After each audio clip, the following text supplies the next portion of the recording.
Alright, Kingkillers, we're covering chapters 12 through 14 in this episode.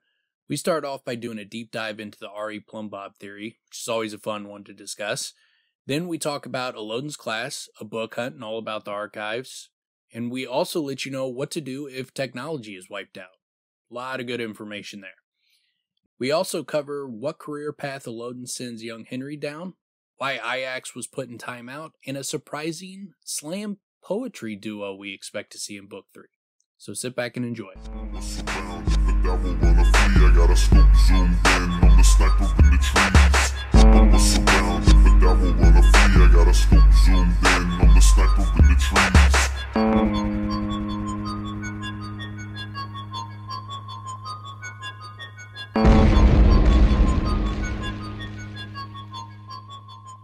Welcome back, you psycho killers, to the utmost, formidable, and killer broadcast, Kingkiller Podcast. Tonight, I'm joined by my legendary co-host, just off their most relevant and daunting epic, is Daniel in Distress and his hero, Sir Timmy the Flaccid.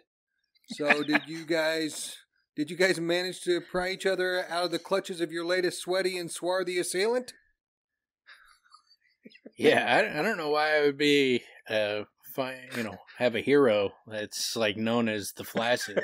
You guys just make a good team, man. That's all there is to it.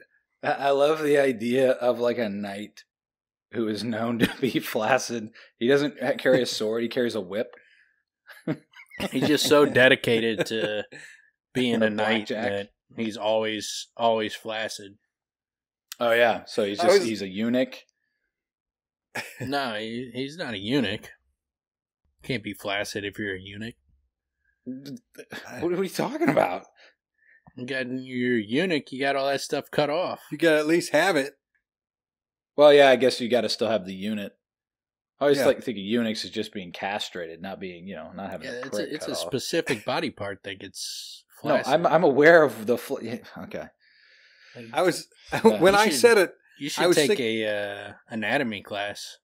Night floppy noodle. There's a whole, usually like an entire week on flaccidity. Really? A week? Yeah. Wow. They really flaccidity week. Nice. I was thinking about like a flaccid joust, like a floppy joust coming to like Lamar on Revenge of the Nerds. You remember when he's throwing the joust? That's the all. It's all. That's aerodynamically. That's a very funny. It's a very funny image, man. That is great. Well, good. I'm glad you guys came. I'm glad you guys came out of another romp. Well, I wanted to dive in before we get to the what are we starting on? Chapter 12? Yeah, chapter 12. Before we get into chapter 12, kind of after we discussed chapter 11, I was kind of going through more of my thoughts, got on Reddit, was arguing with some people on there about different ideas, and I kind of fleshed out kind of my thoughts that I think add a little bit more to Auri. So since we just covered her, we might as well kind of tie that in to last episode. So one of the big things I didn't talk to you guys about in the last episode is there's a theory that Auri is the one who gave Kvothe the plum bob, and either Ambrose ordered it or she's following Ambrose for whatever reason, or that she did it on her own. Why? Seems like Ambrose would have to be involved for the theory to make sense, considering he obviously knew Kvothe had been dosed with the plum bob when he was standing waiting in line to go to the admissions. But for the record, in terms of how I first felt when I heard that, is I thought, because you could think, oh, that's interesting. I thought that's kind of absurd. That was my initial reaction to hearing. Yeah, that was my reaction. Why to it as well? Why her? And then I guess it's interesting to try to tease it out, but I just, right off the cuff, to me, it just doesn't fit her character. It doesn't make sense to me. It doesn't make the book better. Yeah. But please, go ahead. So, And if you want to know, this is my initial reaction because this is new to me. Here it is. My shit pants, nips blasted. I'll get ready for all that, but this is my initial reaction. I don't believe it. Yeah. No, I didn't, and I still don't. But there is reason that people believe it. In the slow regard of silent things, and in the wise man's fears, the woman who gives Kvothe the plum bob is dressed in burgundy. She's got bright red lipstick, and she might have blonde hair. I can't remember if it's blonde or not, but she's got curly hair, and she's wearing a burgundy dress. And so Auri, in the slow regard of silent things, it's mentioned that she comes across a burgundy dress. She comes across gloves, which the lady, remember, she had the big long white gloves on. That's how she, got gloves wet. were wet. That's how she actually dosed him. So she's got a burgundy dress. She's got gloves. She's got a pot of rouge. She's got a mirror. She's got a brush, and she's also got nutmegs, which the plum gives. The plum bob gives the smell of nutmeg and plum. That's all those details you just gave are in the slow regard of silent things, right? Correct, yes. Okay, all right. It's the only place you would find them is in the slow regard of silent things. So that is, that's a partial reason why people would believe that. Because if you're thinking about it, like all those things, if she was going to dress up as a Modegan woman and go to Anchors and portray this woman to dose Kvothe with the plum bob, she has the materials to do it. It would just, I think it would take, she's got to be a glamour or something, like similar to Bast, to be able to pull it off, because she's sitting directly in front of Kvothe. Auri is sitting in front of him, especially him.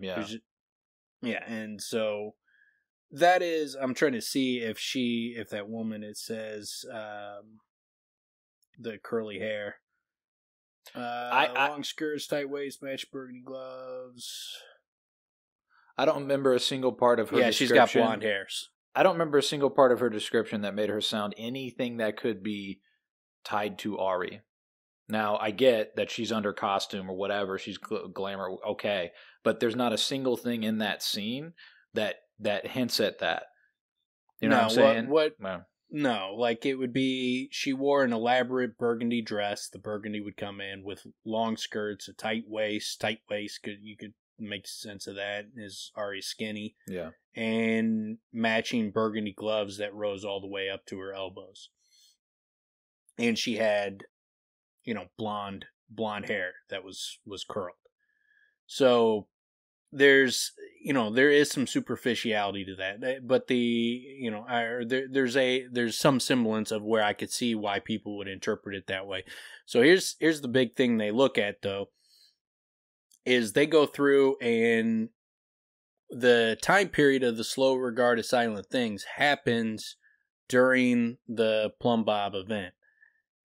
There's debate on whether it happens on, some people have said the fourth day, which can't be the case. Some people say the third. I say it's the second day. So like day 2 for Auri is when I say the plum bob happens. Other people say it's day 3. And on day 3 in the slow regard of silent things, Auri cries. That's all it says about day 3. It just says Auri cries. So their argument is that Rothfuss just left out the part where she goes, dresses up as this woman, doses him, and then that woman goes out of that place bawling, crying. Yeah. And so Auri spends the whole day crying, and then she comes back to Kvothe because she knew that she gave him the plum bob. That's the reason she showed up at his room while he was drugged, and she's trying to make things right. Maybe she was trying to said she was going to give him something, so maybe she was wanted to try to give him some kind of antidote or something like that. There's nothing in the book, because the only thing it says as far as that chapter goes is she just cries, so they're just tying things together. And so, I mean, that's the basic gist of it. She had all those things They say, you know, she's got power, so she could be a glamour. Then the crying, they attribute to her crying because of what she did. All right. Can I just throw a couple of reactions out now that it's all there? Yeah. So I've seen some pictures from back in the 80s from glamour shots. Do you guys remember that? These ladies would go in there, dog, pig ugly, and come out looking like $100. So on that front, more if like, she's a glamour, more like, I would say more like $60, maybe $72, never $100. Okay. It was heavy on the bangs, a lot of hairspray. Yeah, a lot of hairspray, a lot of rouge. Yeah. A lot of like almost like smoke in the air. It was all hazy. So I understand, and you know, that's not. Now that you say that, there's a lot of coincidences if it's not an actual reality, or however you want to take it. But my question would be why. So I'll tease that out just a little bit. She would have to be under some kind of. I'm with you in thinking that Ambrose is the main benefactor of the plum bob, so she would have to be under some kind of slavery or owe some kind of debt to Ambrose and his family. I'm not. If there's more to the theory, if there's more to why she would have anything to do with that, why of the drugging of Kavoth, please let me know. Otherwise, I don't. It seems far fetched. Well, there's theory that not only is Auri Princess Ariel, but she was under the fake name of Tabitha when she went to the university. Tabitha was the girl that liked Ambrose and was running around in puppy love with him, and then she just disappeared. And so that also doesn't fit her character for shit, because no, it does not strike me she would be attracted to someone like Ambrose from the way we see her interact with Kavoth. They're both royal, we're seeing her post-cracked. Yeah, I get that. We're seeing her post-cracked, so we don't know what she was like before. So it's possible. There's not like, you know, a ton of evidence to point her, you know, her as Tabitha, because there's only like one line in the book about Tabitha. Yeah, so there's not a lot of description of her, but that a lot of people believe that she is Tabitha, and so that's one way they tie in Ambrose, is that there's some kind of dynamic between those two. That's really interesting. I'm sorry, Tim, but real quick, Dan, I'm sure that I've heard you mention before that Auri was raped. In the Slow Regarded Silent Thing, she talks about, like, you know, having your arms pinned down and the hot breath of a man on your face where he's got you pinned down or something.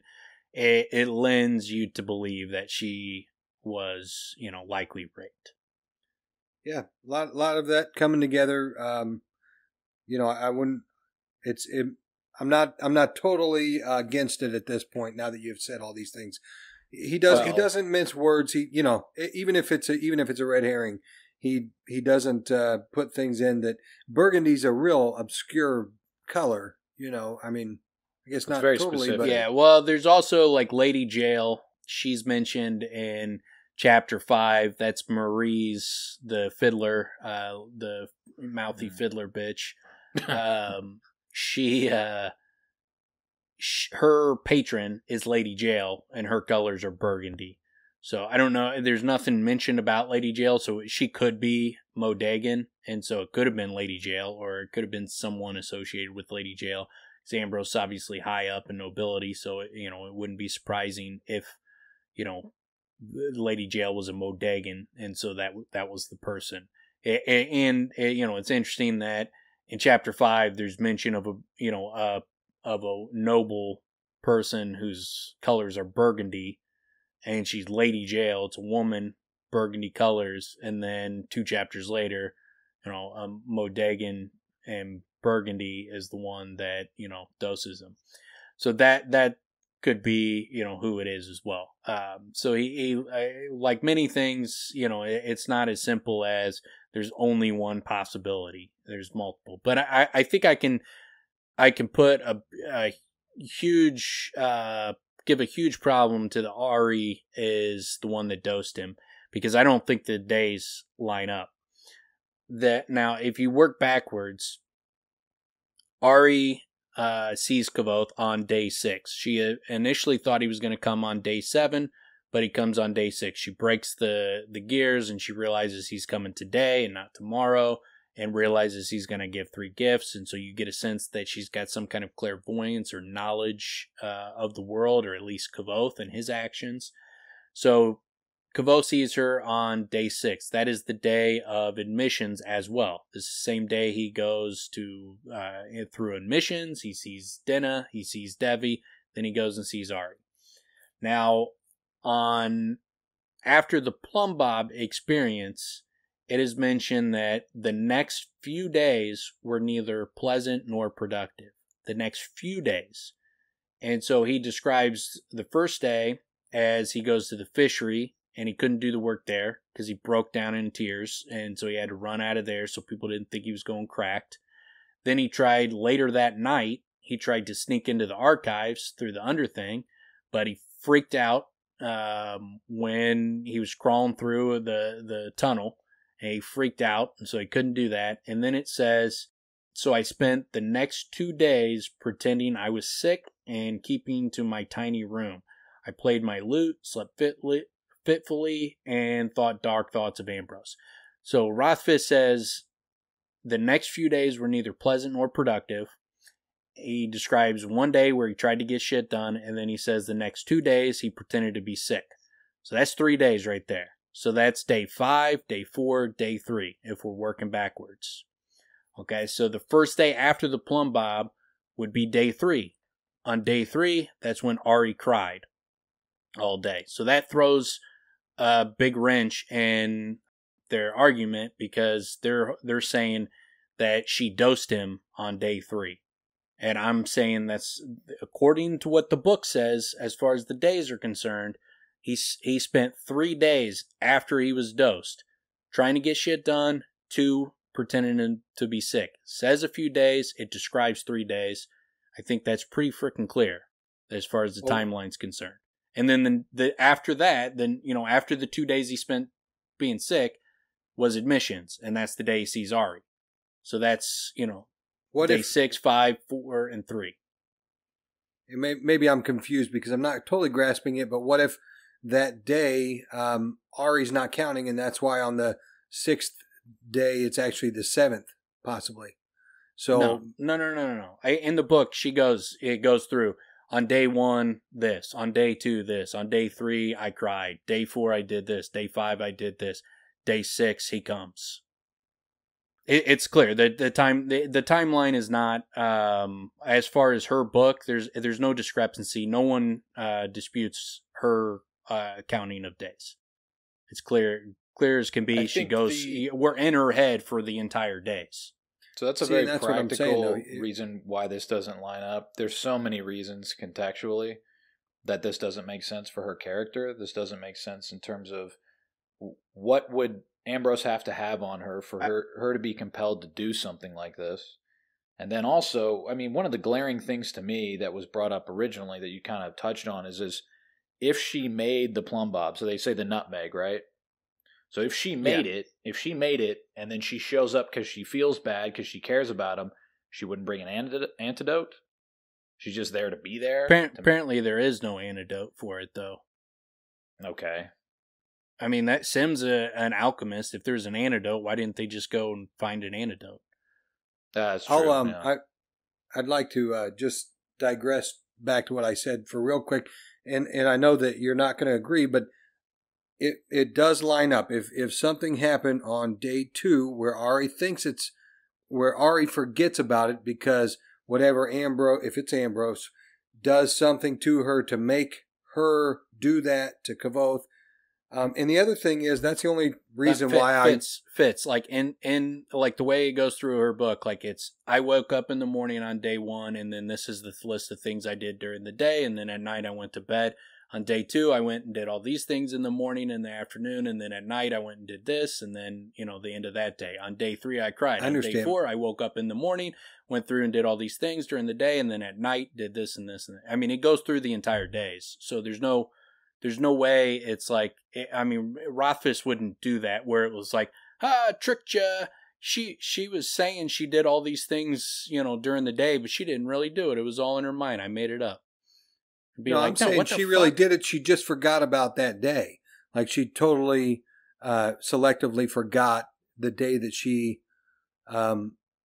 dosed Kvothe, and it took her another day of crying too before she got but that's, I mean, that would be the absolute garbage writing where that's super Rothfuss, there's nothing in there that would suggest that there's an entire day he left out. And, Kvothe actually did come on day 7, so she doesn't have any magical. There was no clairvoyance or anything like that. She's just forgot a day, and I just didn't tell you guys, and I'm never going to tell you guys, and you're never going to figure out she forgot a day. So the other thing is, it makes sense. Finally, if Auri did it, would finally make a little sense why the lady who did dose Kvothe was crying. That didn't make sense to me either. Well, that made sense to me in the sense that she had to do it. She didn't want to do it, and she had to do this thing because Ambrose has something on her. That makes sense to me. If it was Auri, so yeah, again, and it's something awful to do. Like I would feel, okay, but horrific if I was doing something like that to someone, some stranger. If it's Auri and she's as sensitive as she is, and she cares for Kvothe as much as she does, she's just going to move on and do other things the rest of the week, the next day. Like it's not a problem. You know what I'm saying? Like these things don't line up, man. It doesn't work with her character. So you could say she's cracked and she's like a sociopath, and then she just shuts it off. But again, that also doesn't fit her character in terms of like how sensitive and thoughtful she is throughout the books. No, and beyond just the speculation, I think, I mean, there's more evidence that points to something else was going on. So one, the days are not wrong. There's no like just like Rothfuss wrote in, there's a missing day that Rothfuss didn't tell us about. He wouldn't do that. I mean, there's clearly six days, and so on. He wouldn't go as far as explaining it if he's going to then pull that back as not being worth pointing out. Why would he go through the point? No, especially for a guy that's like, I hate twists, and that's not his style, and that's not even a twist. Careful. That's just like a lie. Well, and he's clearly exactly lied. And he's clearly careful, so he's going to go do something that intricate or lay out that detailed to then have it to have it be false. Yeah. Have it not be accurate information just to throw you off the scent. I would argue that the burgundy color would be more to throw you off the scent, or to at least give people enough reason to conjecture about it, or to go off on, well, what about this? This could be a possibility. I would argue that before I would argue the days. I mean, let's just take the days as that there's not a missing day. That's not anything anybody talks about. So let's just deal with the theories that people got on it. So if we work backward, like I said, day 6, Kvothe goes through admissions. He sees Auri. He spends 2 days in his room pretending to be 6. That's day 5 and day 4. On day 3 is when he tries to get things done and goes down to the archives and gets scared at night, and then that's the end of that day. So on day 2 is when he gets the plum bob, according to what I'm saying. So if we go through what happened on day 2 for Auri, it's a long ass day for her. This is when a pipe busts and she's got to fix that. And she, at some point though, during the day, she starts to get like dizzy. And so but just as she was finishing, when she lifted up her arms to push her cloud of hair behind her, Auri staggered just a bit, all of a sudden dizzy. After it passed, she walked slowly to Cricket and took a long, deep drink. And then, you can interpret this as that she was hungry. She ended up eating after that, and she just all of a sudden got, faint because she was hungry. And she's obviously a waif of a thing, so that makes sense. But it also, It could be that this was the same time that Kavoth got the plum bob, and she was feeling something was wrong. And the reason I speculate on that is because it gets real weird in the second book after that. And it aligns well with what's going on with Kavoth during the day that he gets the plum bob. So he gets the plum bob, then he goes to admissions, and he starts feeling off. The air smells weird. And then he realizes Ambrose drugged him when he talks to Ambrose, and he panics. And he runs to Will's room, and he's in a fucking panic, and it takes Will to calm him down. So here's what's going on with Auri during what I believe is these moments that he's in a panic. She starts to panic. And so it goes, finally, she backed around a corner and sank trembling to the floor. She needed everything to come all apart around her. She needed to get back to Mantle. She needed her most perfect place. There, the stones were safe under her feet. There, everything was sweet and proper and true. She was in a full-blown panic. And two other things about it. She mentions the air seemed strange and strained. Something was wrong. But now her skin was all ashen and sweat. She closed the heavy door. She checked the latch and leaned her slender weight against it, pressing her hands and forehead. She tried to breathe more deeply, but her heart was stiff and tight inside her chest. There was something wrong about the air. Same time, Kavoth is like, what the fuck is that? Where is that smell coming from?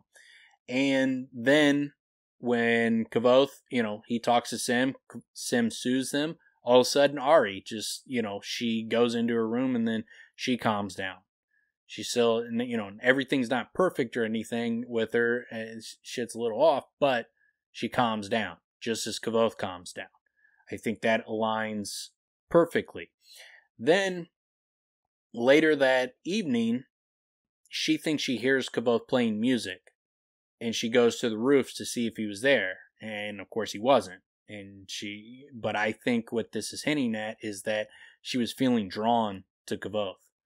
That's why she felt like she heard him. She was like, shit, is he here? And she got a gift and ran up to the roof, and she's like, no, he's not here.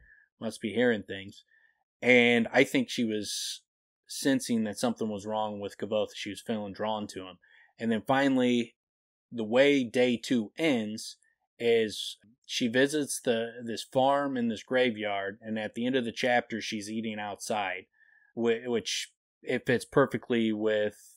She's got this maniacal, happy expression on her face.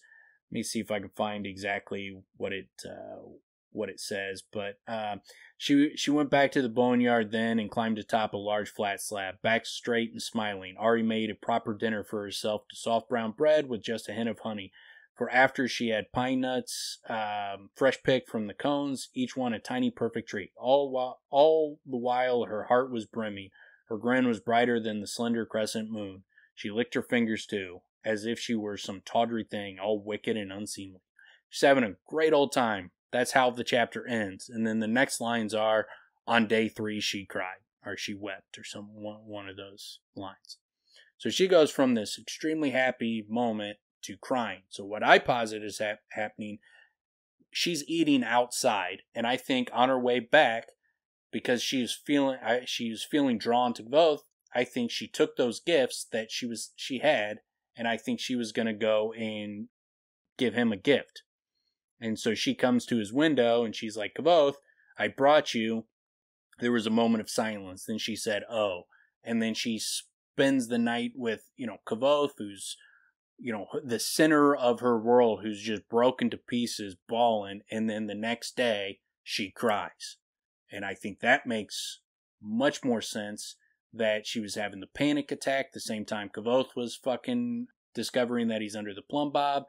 And when she's outside at night, that it would make sense that she would come back, check on Kavoth after she's already hearing things, thinking she senses Kavoth out there, that she went and she went to give him a gift.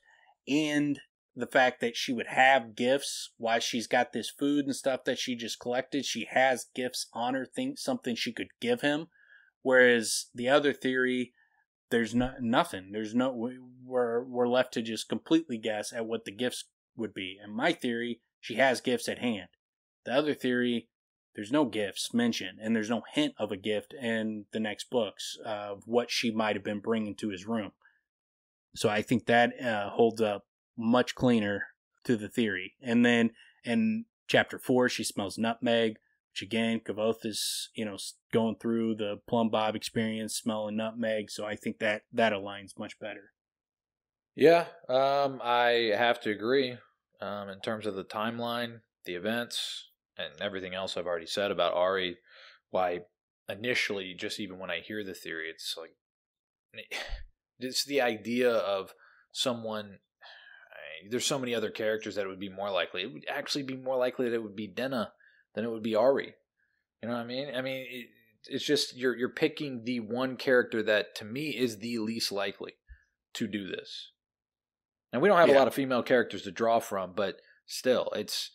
But in that again, Rothfuss writing, he pushes people in this direction because of everything else we've talked about and all these different connections that you can make.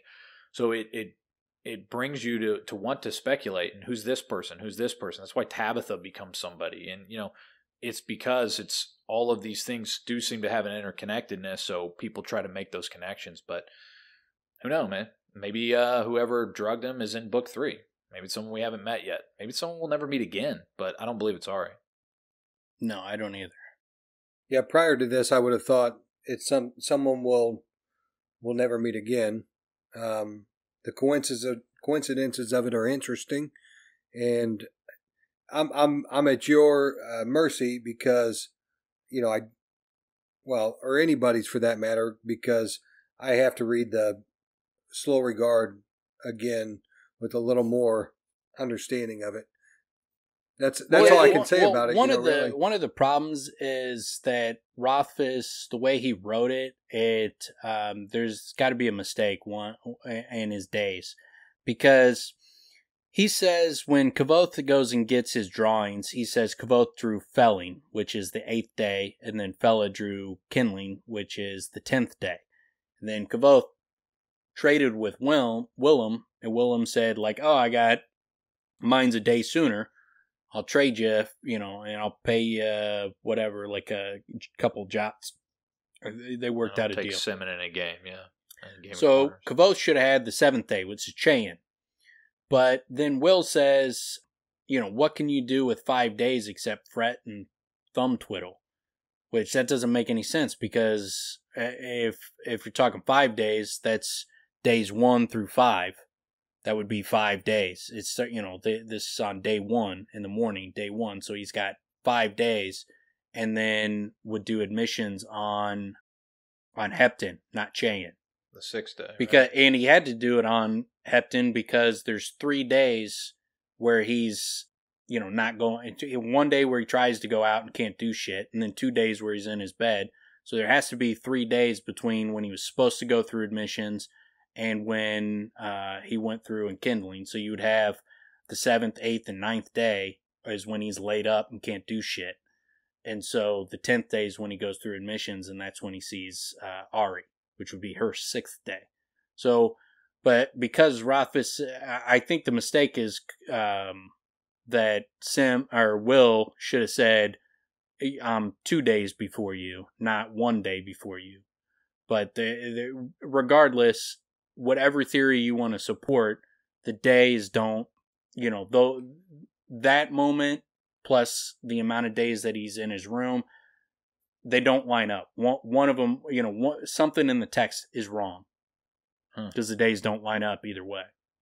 Maybe we should check my book to see if my book is more accurate than the others. Good idea. That was the case. But that wasn't the name of the wind. We don't know about the Wise Man's Fear if that one's more accurate. Yeah. No, I don't. I think there's just a mistake, and I think that's where this comes down, is because the people who think that Auri did it believe that Kvothe was supposed to go through admissions on the 7th day, Cheyenne.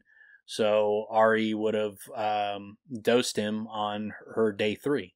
And then that works with if that's the case. Timeline, but but it like I said, it can't be, because he goes to admissions on the 10th day and he gets dosed on the 7th day, and there's 3. If he gets dosed on the 7th day, then there's only 2 days in between, not 3. but he says a few days and then goes through 3 different days. So there has to be a 3-day gap between his original admissions that he was supposed to go through when he got dosed and when he went through with Fellas. Well, so he had to have gotten dosed on the 6th day. There's also the additional, the days, there's something to that. But again, we just look at everything else. Look at who she is. Look at what the motivational factors would have to be to force her into this. And then it also brings up the question of, it is interesting that this person that does something.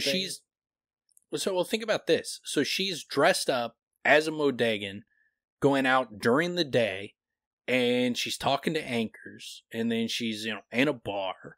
She's going in front of Kavoth. He has no clue. She's got a Modegan accent. She's all fucking sexy as shit, and like glamour shots. Yeah. She's got her glamour shots, and fucking looking like a fucking Ben Franklin. And exactly like Ben Franklin, even every detail, sexy as shit. Yeah, he's super sexy. But like that doesn't fit Auri's character arc at all. Like so if Rothfuss wrote that, it's so ridiculous. cheap because we've seen her like she can't be around anybody. She was like a freaking rabbit. She's scared to go outside if the moon is out because it might shine on her. Well, I can see what someone would possibly say to that is, well, she's acting, so she's in a character role. So then she gets to hide. We're in her head. I understand. I'm just saying that's what someone could possibly say. Again, the huge problems are it violates almost anything that we've read about her and how she's been built up thus far.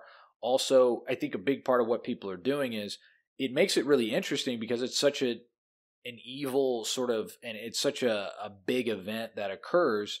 Who could have done this and why? And it seems like, Ambrose is behind it and all that, but, well, we know that, but we also, but it makes people want to understand more and want to make a connection. I just think they're making the wrong one, especially, again, if they're going at Auri.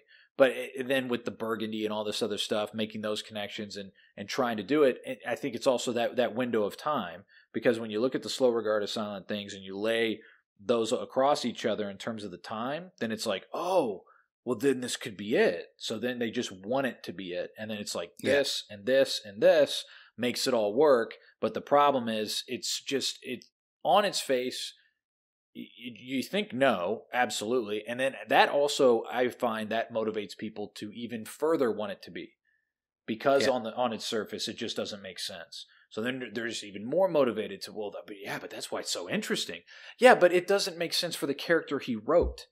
So it's sloppy. Well, it definitely wouldn't. She would. There's no way she could be acting because we're in her head. It would have to be something, and what you just told me would lend to that she was drugged, and this drug, whatever it is taking over. She ends up forgetting, being coaxed then after she was drugged by. That's even worse to me. I'm with you guys. I'm just playing it out. Yeah, no, I hear you. Yeah, but one of the things. What I think, if I'm right, and I think I'm much closer to being right than them on this one. What else is new on this one? Yeah. But if I am right, I think the way that book ends is that she seems to have some kind of clairvoyance. She has something where the world speaks to her. And I think this would lend even more to that Kavoth, when he's in a panic, she's in a panic. She's trying to figure out what the fuck is going on. Why does the air feel weird? Why does it smell weird? There's something wrong. There's something wrong with Kavoth. She goes and sees him. She thinks she hears him. She's being drawn to him. There's something that's connecting her to Kavoth, and I think that lends more. She finds a burgundy dress, the rouge, the mirror, the brush, the gloves, and there's the nutmeg. I think this is more, to me, is like the hermit in the mouth of the cave that talks to Jax, who has an infinity for things. Like he can look at that rope and he's like, this rope says you've been biting on it and chewing on it and trying to pull it apart, and he's got that weird ability to like sense what's going on in the world. I think Auri, I think what it's doing is demonstrating how in tune she is with the world, how connected she is to it, and also that Kavoth is the center of her world, clearly.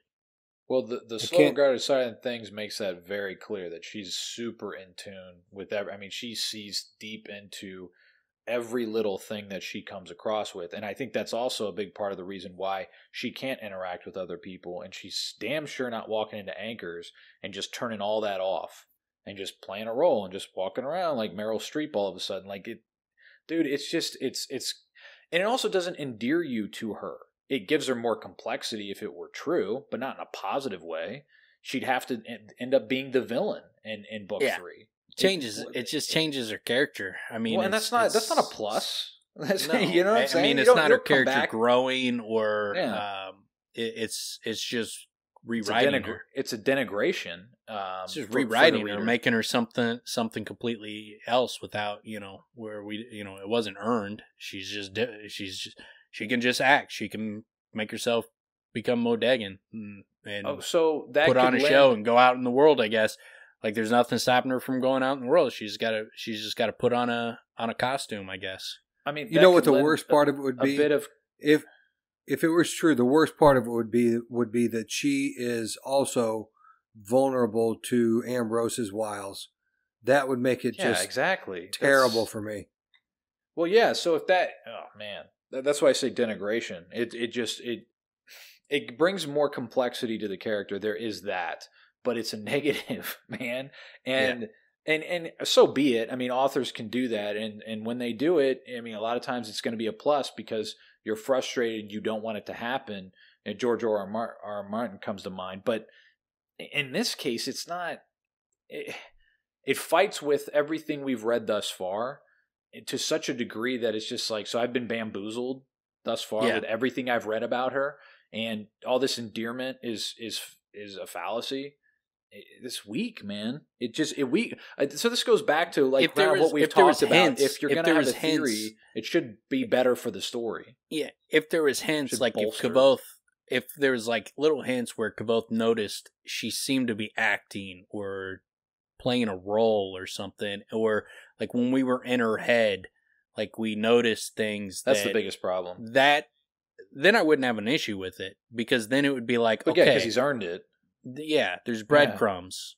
Yeah. But if you just there's no breadcrumbs going from to connect how she's portraying this Modegan woman, and you wrote an entire novella during this time when she does it, and you didn't put any breadcrumbs. She obviously, you got the Burgundy and all those, but those are superficial clues. Those aren't like direct clues that she would be able to pull this off. So there's no breadcrumbs to show how she would be able to pull this off. Why? What's the motivating factor? Then it's like, no, then you didn't earn it. You didn't build that. Well, then it's just a twist, and it's lame. It's pretty lame. I mean, again, the only thing that I could say is it does bring a little bit more complexity to the character. But if it's not a positive, if it doesn't endear you further, because she's one of the biggest sources for all of us to be like endeared to a character. She feels like our little sister or something. So that all goes away with this. It's whack. It would answer the question of what the betrayal is too.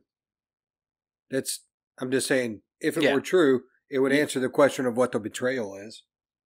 Yeah, but there'd have to be an unveiling, and I mean, this whole time she's like, you could do it. I mean, he could do it, and I just think it would lower my opinion of the books, rather than be like, whoa, can't believe Auri's got this dark underbelly that we never that we have heard about, but now we know it's she does have this darkness. Okay, I mean, it's one thing. I mean, you're good luck on making that something that where I'd read that and be like, that's fucking amazing. Because to me, like when I hear it, I'm like, no, that sounds like garbage writing.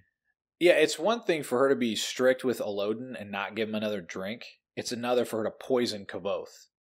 Like, come on, man. Like, you know what I'm saying? Like what else do we have? Like, why would she do that? Like, well, I was going to say, what else do we have thus far from her that? Well, and I guess you could say this would be one of the ultimate betrayals for Kvothe because it's coming from Ambrose, and Ambrose already is like the guy that he most despises. And in these chapters coming up, we see him with Denna, and how bad is that for Kvothe? He can't pull himself out of fucking shithole, his mental shithole for days. So I pretty much felt the same way as he did. By the way, when we saw them two or her get out of his carriage, because that's where we are. We're that's talking about the chapters out of nowhere. That's an out of nowhere kicking. I was so disgusted. Yeah. I was so disgusted. But that's kind of what I was saying. And he's wearing his pedophile little boy's hat. Yeah. Damn. Well, that's kind of what I was saying. That gives it another layer. If Auri is the thing that was corrupted to then lead to Kvothe getting doubt or getting drugged, so it does make it even that much more worse. But we've already made the case. I mean, why that would be. I mean, so this is again one of those things that if the theory ends up being correct, and it would be unfortunate unless book 3 has some real gymnastics and fireworks to make this. Yeah, I mean, I don't because maybe Rothfuss could do it, but I don't see how at this point. Well, but the novella would have had to do something a little bit different. Yeah, he had the opportunity there. So yeah, that's the problem. So it's interesting to talk about, I guess. That theory, I think, pretty well hashed it out. But so if you any of you fans who still disagree with me, well, you're not that smart, I guess. That's all I can say. Or bring it on. I mean, what else is there? What else you got to say? You got something to say about the Rouge? Something else? I'll pop off my bra and blast my nips, man. Bring it. Well, let's get into this book, chapter 12, right? All right, then, Tim, let's dive in. Yeah. Chapter 12, The Sleeping Mind. Upon entering the fishery, Kvothe is called into Kilvin's office where he's questioned about selling charms to unsuspecting townfolk. Unbeknownst to Kvothe, the little girl with the charm is the same one he met in Traben after killing the Dracus, so he easily convinces Kilvin that he knows nothing about it. He later attends day 1 of Elodin's class. There, we are introduced to Kvothe's fellow classmates until Elodin arrives late. After a brief rundown of the rules and synopsis, the class is given its first assignment, to predict the trajectory of a stone as it will be thrown by Elodin in the near future.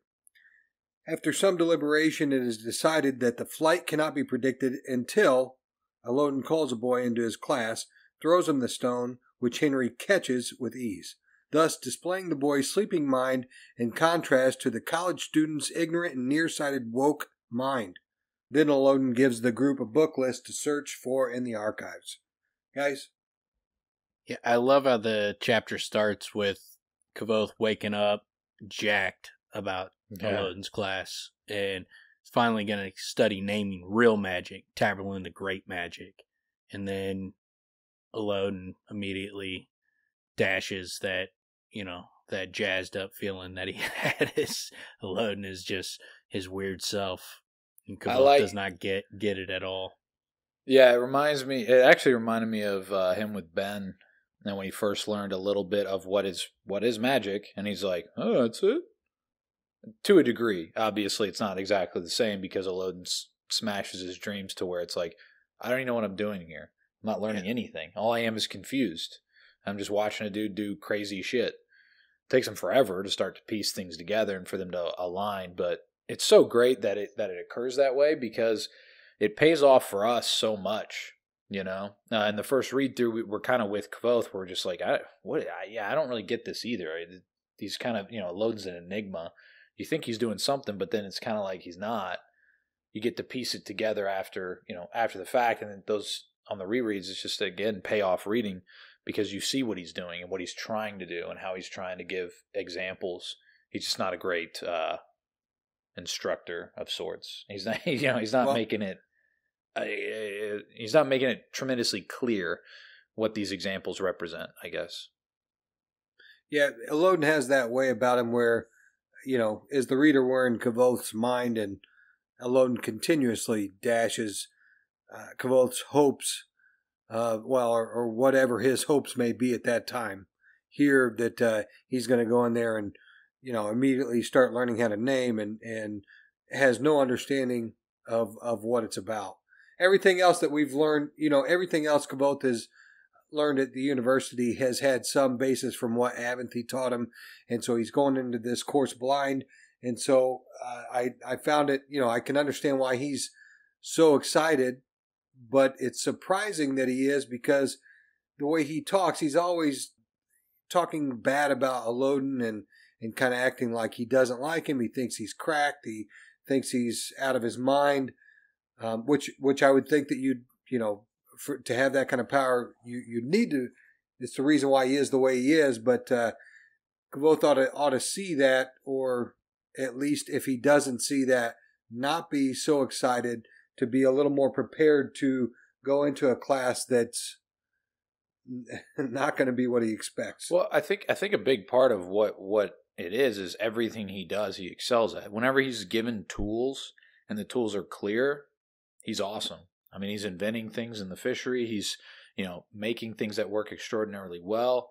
He's well advanced in Elk Sadal's class. He's killing everybody in the competitions he does there. So everything that where he has the tools and they're clear, he's tremendous. So he's going in thinking, I'm going to do the same thing. And that's why, when he gives the assignment, he's like, I'm going to read everything. I'm going to impress him. And then none of that works. Yeah, and the reason, like I always say, Elodin's not like a great instructor. Like he is, if you know what he's doing. If you know the method, there's a method to the madness, then he's a good teacher. But he never tells Kavoth that, and Kavoth doesn't really become a good student for Elodin until Kavoth realizes it, when he tells the story about the ash falling off of the fucking dude. Like, he tells that story, and then Martin's like, man, that seems like a, mean story to tell to a kid, or, tell all these stories that have no answer. And he's like, it's the questions that, that you got to think about and dig. And then all of a sudden he's like, oh shit, that's what Elodin was doing to me. Yeah. He's giving me questions. It's especially, and then I when he comes back, especially... then he's like the fucking perfect student and starts really learning from Elodin. I see it especially with the Adem. It really pays off when he's with them, that he starts to really get it much more. He starts to get the picture a lot more. And it's a lot more of like allowing, and he's forced to, because he's humbled. So now he has to like use the sleeping mind and allow things to come to him, rather than trying so hard to force it and to see it and to have it be thrust upon him, make it clear to me, make it obvious. But he is, all of it fits perfectly. He's a kid. This is how it should be. This is how, kids are always in a rush to do everything. And they think they're capable of everything. Especially, somebody with his abilities, you'd think he'd have a ridiculous amount of self-confidence. So, he wants to go 100% at everything and have it figured out. He doesn't want the, he's not that he's not willing to do the hard work, but it needs to be clear what the hard work is that needs to be done, And some things take a little longer to learn. I think that's what, in the few chapters ago, what Elodin was alluding to, that when talking about Kavoth's patience, man, some things, which we've learned is if Kavoth comes into this information too quickly without learning it right, it'll bite him in the ass. And I think that might be what's going to end up happening. Kavoth's learned too much too fast. Well, I guess in a way you could say that happened with Avanthi, right? Not even in a way. That's what happened with Avanthi. Yeah, no, that's it. Yeah, that's the parallel there. Dan's favorite part, the great, stinky, gaping hole of the book, or one of them. Yeah, really makes a lot of sense why he couldn't just let go of his lore. I get that even more. In this group of chapters, man, where it becomes like, oh yeah, we have some problems here. But yeah. But yeah, so like I like also, there's the people that are taking the class with him. It's Fenton and Fella, And, you know, you got a few other kids that we've never heard of. And I like the line where he's like, sees some girl and he's like, tried to remember where I've known her from. Oh, yeah. It's one of the girls, you know, Sim went after and crashed and burned with. There's always these, he does a lot in these early chapters, you know, leading up to like Sim and Fella getting together. He really lays it on that Sim is just bumbling horribly with women in these early parts of these chapters. Yeah. It was curious to me because he said one of the many short-lived relationships. I mean, and if Sim is so bad with women as he always reiterates, how's he getting all these short-lived relationships? He shoots a shot. He shoots. Yeah, that's the key. He's still, you know, he's a noble. He's got, you know, he's got some prestige to him. Apparently, he's not. He doesn't, you know, got a grotesque looking face or anything. So shoots a shot. It's got he doesn't seem like some prestige. He doesn't seem like a terrible person to be around. He's fairly intelligent. You know, as long as he goes out and tries it. Seems like there's not a lot of women there. So there's probably a lot of dudes that are intimidated. So, you know, he goes for it at least. He's not Mr. Smooth. He clearly fucks it up as soon as he gets, you know, takes his shot. He's fucking clanking it off the back of the rim. I did want to address and mention with Kvothe and Kilvin, there's an interesting part that I think really paints a picture pretty clear of Kvothe, where, you know, Kilvin's asking him, like, and he's not really asking him, he's assuming that he made something and that he sold somebody an amulet that he's out there selling these amulets. And Kvothe admits he's thought of it. With a penny's worth of iron, 10 minutes, easy sigildry, I could make a pendant that was cold to the touch. It wouldn't be hard to sell, such a thing. But I'm well aware that would fall under fraudulent purveyance. I wouldn't risk that. And Kilvin's response of, a member of the Arcanum avoids such behavior because it is wrong, Raylar Kvothe, not because there is too much risk. So I thought that was a really interesting picture of Kvothe, where Kilvin has to do that a couple times. He does that when he makes the lantern, where he's like, look, you made this, you did a good job, we're not selling this shit, you should know you can't make things like this. You don't do things like this. You don't do them because it's wrong. You know, Kilvin has this, like, this adherence to the reputation of the university. Or he's almost like he almost comes across as like a Puritan or something, you know, in a way, and Kvothe clearly is not. Well, he's definitely very concerned about, you know, them not doing things that are just blatantly wrong. He doesn't seem like, you know, he understands like these kids got some rough edges and that kind of stuff. That doesn't seem to, like, you know, it's not like when Kvothe does different things and he does them wrong. He's just like, tells him, okay, well, this you did well, this you did wrong, don't do this again. But he doesn't like fucking hold a grudge over it or fucking browbeat you over it, you know, your mistakes and shit. He even goes to so far as like when Kvothe brings up, you know, well, last time, you know, I made a mistake, you got mad at me, and he's like, hey, look, what are you gonna fucking not, you know, I give you shit one time and you're gonna fucking cower and never try anything again? It's like, no, that's not, you know, fucking I told you what you did was wrong. Just don't do that again, but don't fucking be some, you know, punk after that where you don't try anymore. No, I like Kilvin. Bitch. And I like how clear Kilvin is. And yeah, he's not taking anything personal, but there's this line that he's repeatedly kind of tried to draw with Kvothe where it's like, hey man, and Kvothe's always, I mean, he sneaks in the fucking archives. He does a lot of things he's not supposed to fucking do. Yeah. You know? He's pretty brash, you know, and he's unscrupulous when he needs to be. But, you know, I like those moments because it's a stark contrast that gets pointed out that, you know, and again, I'm going back in my mind to the fact of how young he is. He is developing, you know, as a student as well. So I like that moment between the two of them. It's kind of a weird, the scene itself kind of in a way almost bothers me because, look, I know Kvothe's got a lot going on and everything, but he doesn't consider that he made this girl that fake amulet. Yeah. It feels like he should. It seems like it'd be. I'm actually curious because I don't remember if the first time I read it, if I put 2 and 2 together, because I probably didn't read them that far apart. I read the first 2 books, one after another. So I remember it was obvious to me. I remember thinking, well, it's Nina, clearly. Why is this not occurring to him? And I kept waiting for him to realize it, and then he just doesn't.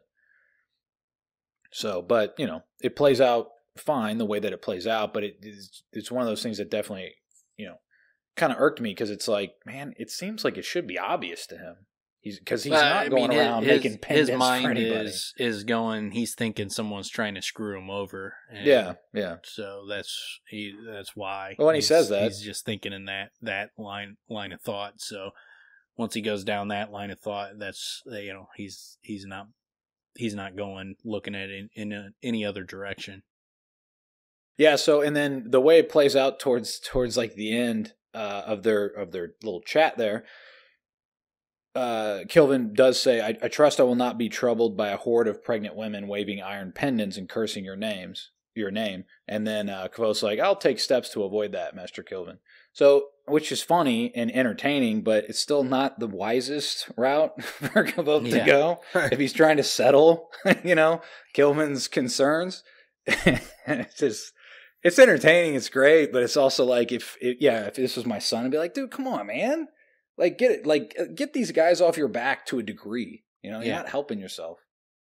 So there was one part that I didn't fully understand. There's Kvoth says to Kilvin after Kilvin says, Kvoth says, if you fully trusted my moral judgment or something to that effect, then we wouldn't be having this conversation.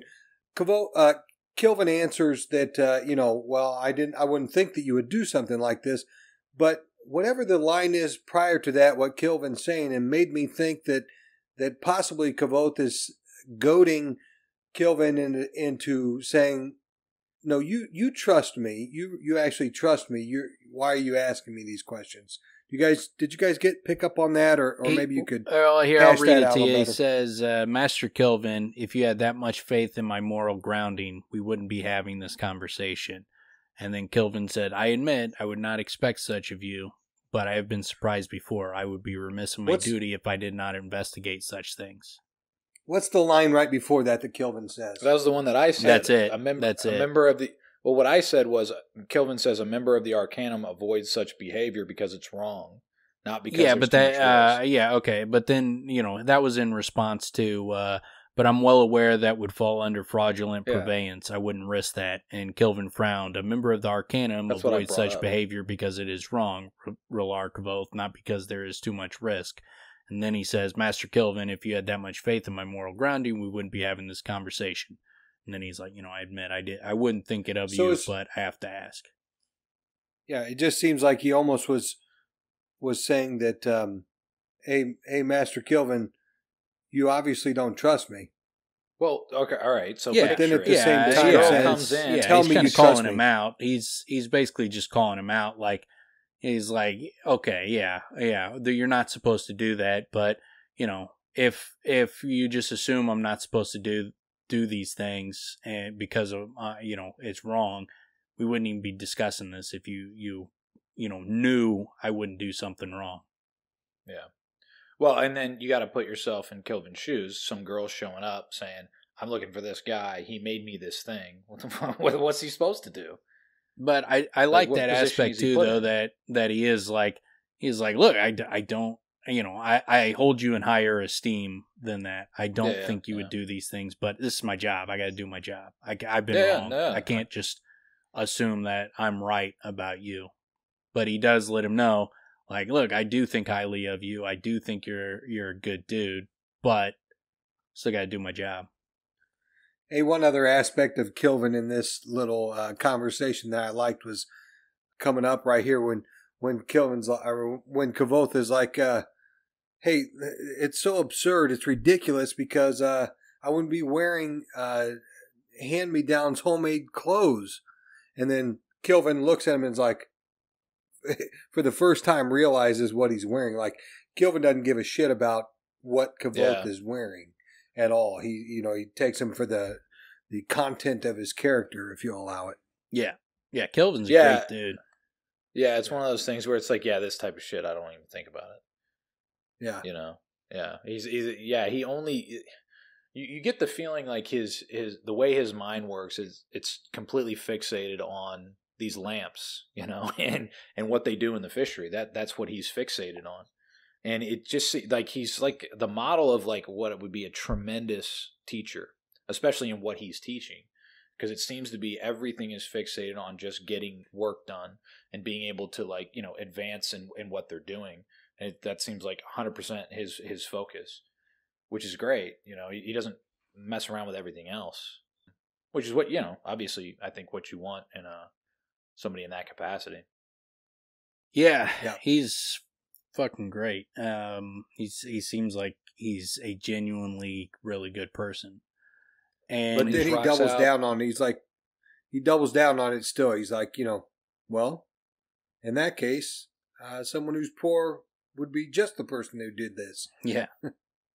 Yeah, they argue it out back and forth. Yeah.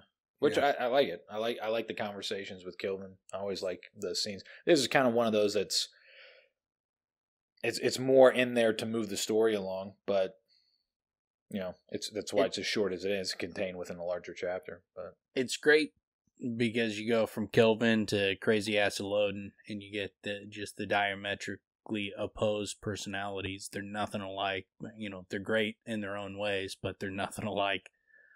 Or like you get like when Elodin comes in, going back to that part, it was like it wasn't until noon that Elodin breezed into the hall carrying a loose armful of papers. He dropped them onto a table and began to pace back and forth directly in front of us. Several things should be made perfectly clear before we start, he said without any introduction or apology for his lateness. First, you must do as I say. You must do it to the best of your ability, even when you don't see the reasons for it. Questions are fine, but in the end, I say you do. He looked around. Yes? Second, you must believe me when I tell you certain things. Some of the things I would tell you may not be true, but you must believe them anyways until I tell you to stop. He looked at each of us. Yes? And then he noticed the lack of affirmative from my direction. He glared at me, irritated. We aren't to the hard part yet, he said. I'll do my best to try, I said. With answers like that, we'll make you a barrister in no time, he said sarcastically. Why not just do it instead of doing your best to try? I nodded. Did you guys think of Luke Skywalker and Yoda at that point? Yeah. Yeah, it's a very Yoda line from Elodin for sure. That's a there is classic, no try. Dude, that's a classic teacher/boss line that, I've heard a million times. Make a good lawyer with your bullshit, fucking half foot in, half foot out nonsense. Yeah. But, it's interesting. The way it does play out, I get the impression that, like, it feels like Elodin's still trying. He's still toying with how he's going to teach. He kind of seems like he's just winging it.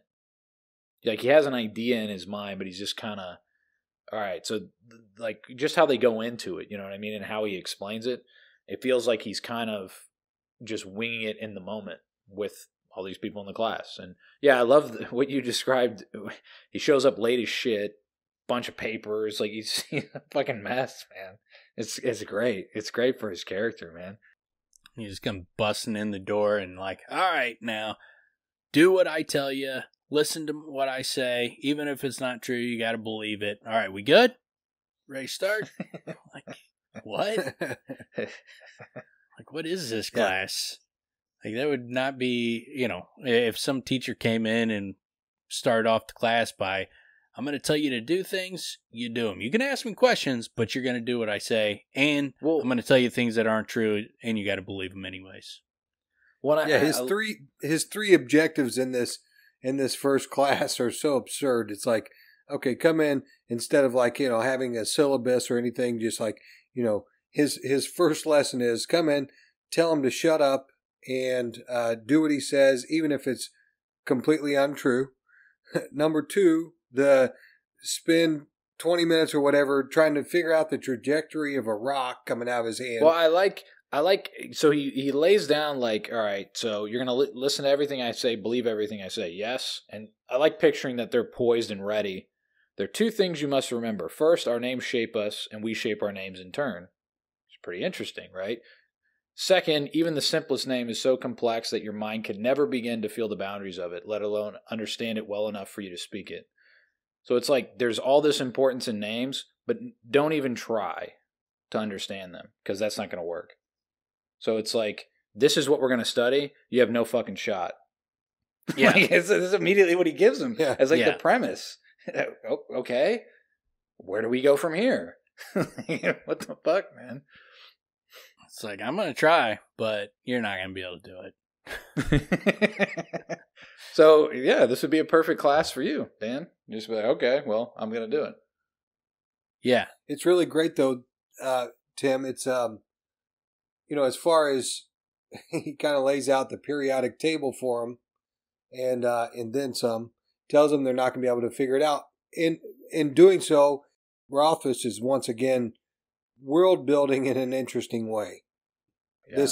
This type of magic, it's going to be one of the more fun ones to build out, I think. No, that's a good way. What you said there is very meaningful to me. The Elodin represents a massive world-building mechanism because of just the way his mind works, the way he describes how people used to name, how they used to do real magic, or how, like, I think that's how he described it. Yeah, man, he evokes thinking outside the box in such a true visceral way where you're just like, what? Like the blue, like those types of things are great, man, because he's like a child, but then what he's drawn at is something that in this world, you picture this sleeping mind. It's like almost like the power of your own subconscious. And it's almost like when you first hear that we hardly use any part of our brain, it almost feels like what Elodin is doing is using that other part. He's opening up the doors to another part of understanding. And, it's like Neo with the Matrix. It's like this idea that there's untapped potential. And I love the way he accesses is like through childlike innocence. And watching things, observing, and just like being still and whatnot. What's interesting about names is like, apparently, even if you're not like calling the name, you're not like activating the power of calling the wind where you can control it. You can still say the name. You can like vocalize the word because Arlenin is able to say the names of the Chandrian, presumably. We hear Kavoth hears Ferul when Cinder's name is called, Ferula, and then we hear Arla's Veti when Elodin settles his mind after he called the name of the wind. We hear Sire Basalian when he calls the name of the wall, when he breaks the wall in the crookery. We hear he hears fire when Elxadal calls the name of fire. He doesn't hear the name of fire, but he hears fire. We hear iron. So, I mean, we see moments where they hear the calling name, and we see times where they hear the true name. We have examples where people are speaking the true names, but it's not activating a power, so they're not naming. You can obviously write them down. Chronicler writes down the true names for the Chandrian, or at least something close to it, with what Shayan gave him. When Kavoth related what Shane had told him about the names and the signs of the Chandrian. So you can write it down, you can vocalize it, but calling it is different. Like, if someone wrote down the name of the wind, you could say it, but you wouldn't be able to control the wind. You have to understand it on such a deep level that there's not even a corollary in our world. You have to know it down to like the cellular level to be able to call it. So even if you know what the name is, as far as like vocalizing it, it's not good enough. You have to have some weird understanding of something on such a deep level that Obviously, hardly anyone is capable of it. Well, I love the way he writes it. I mean, there are tremendous moments where Kavoth is like lowered into it with Felurian and with the tree that slices up not butterflies, but the tree that drops the spinning blades. Those two moments, I mean, they're tremendous, and he just again, it almost feels like he lowers into this state of being able to see the name of the wind, and it's this subtle, it's almost like tranquil the way Rothfuss writes it tremendously, and you can virtually feel it, but you still don't know that Kavoth knows it. He's just gradually gaining greater control.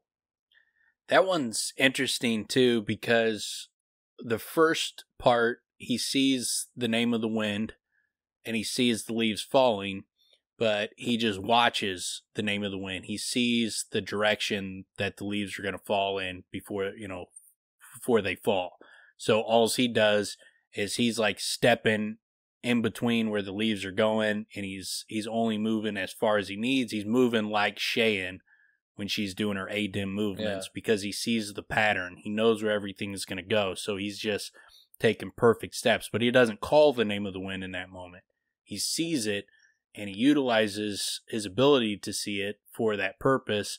But then when he gets to the tree and when he calls it on his way out, then he calls it. He says the name of the wind, and he stills it, and he controls it. So there's also a difference between seeing the name of something and calling the name of something.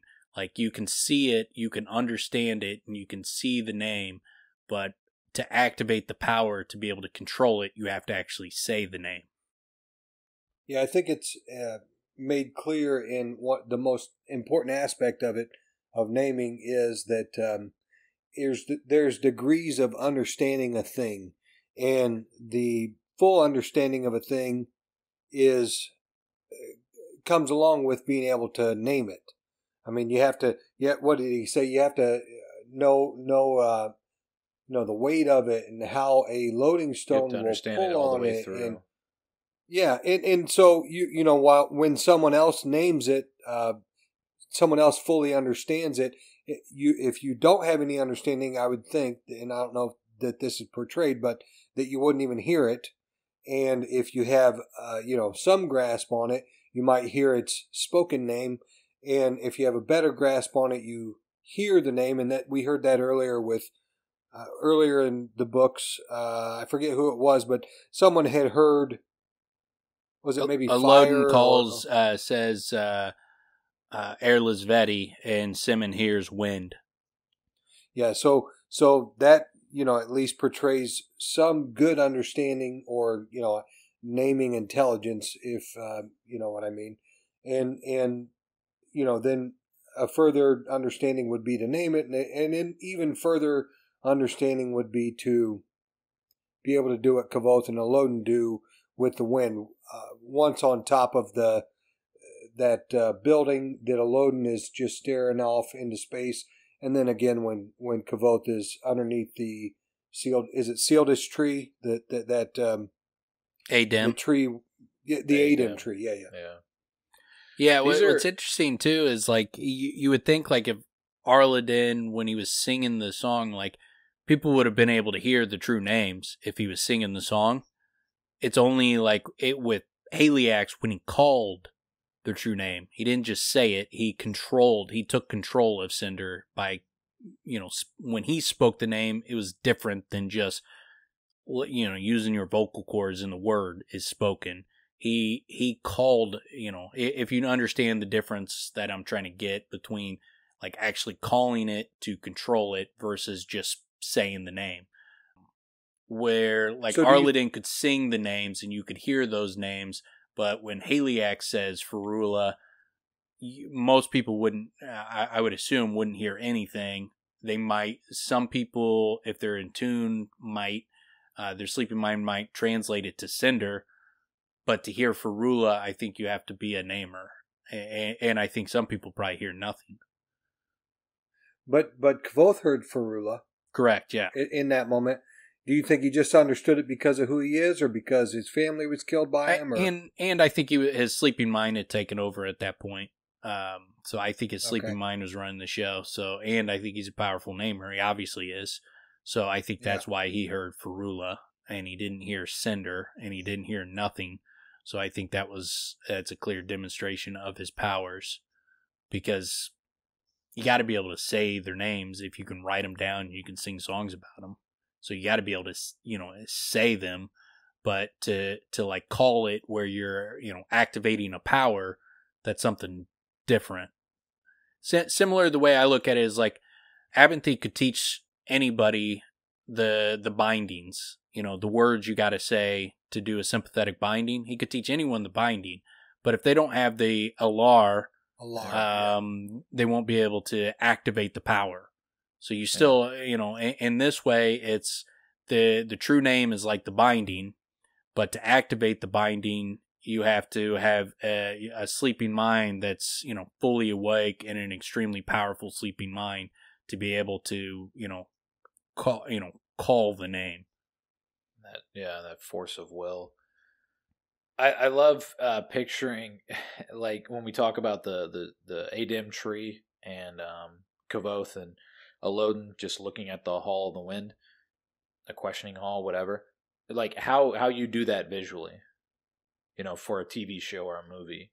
Like, the challenge of what that is in terms of like editing and framing and music. And I mean, wow, like you're going to lose a lot, obviously, because there's so much subtlety that just can't be translated from book to film. But it's really interesting, because I've never really seen anything quite like what would need to be accomplished, So if you could do it well, you can sell a lot of seats and asses watching the shit.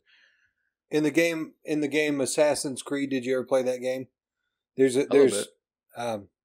so when you're trying to find that page of manuscript, and anyway, you have to chase these pieces of paper around, and there's wind gusts that you can see.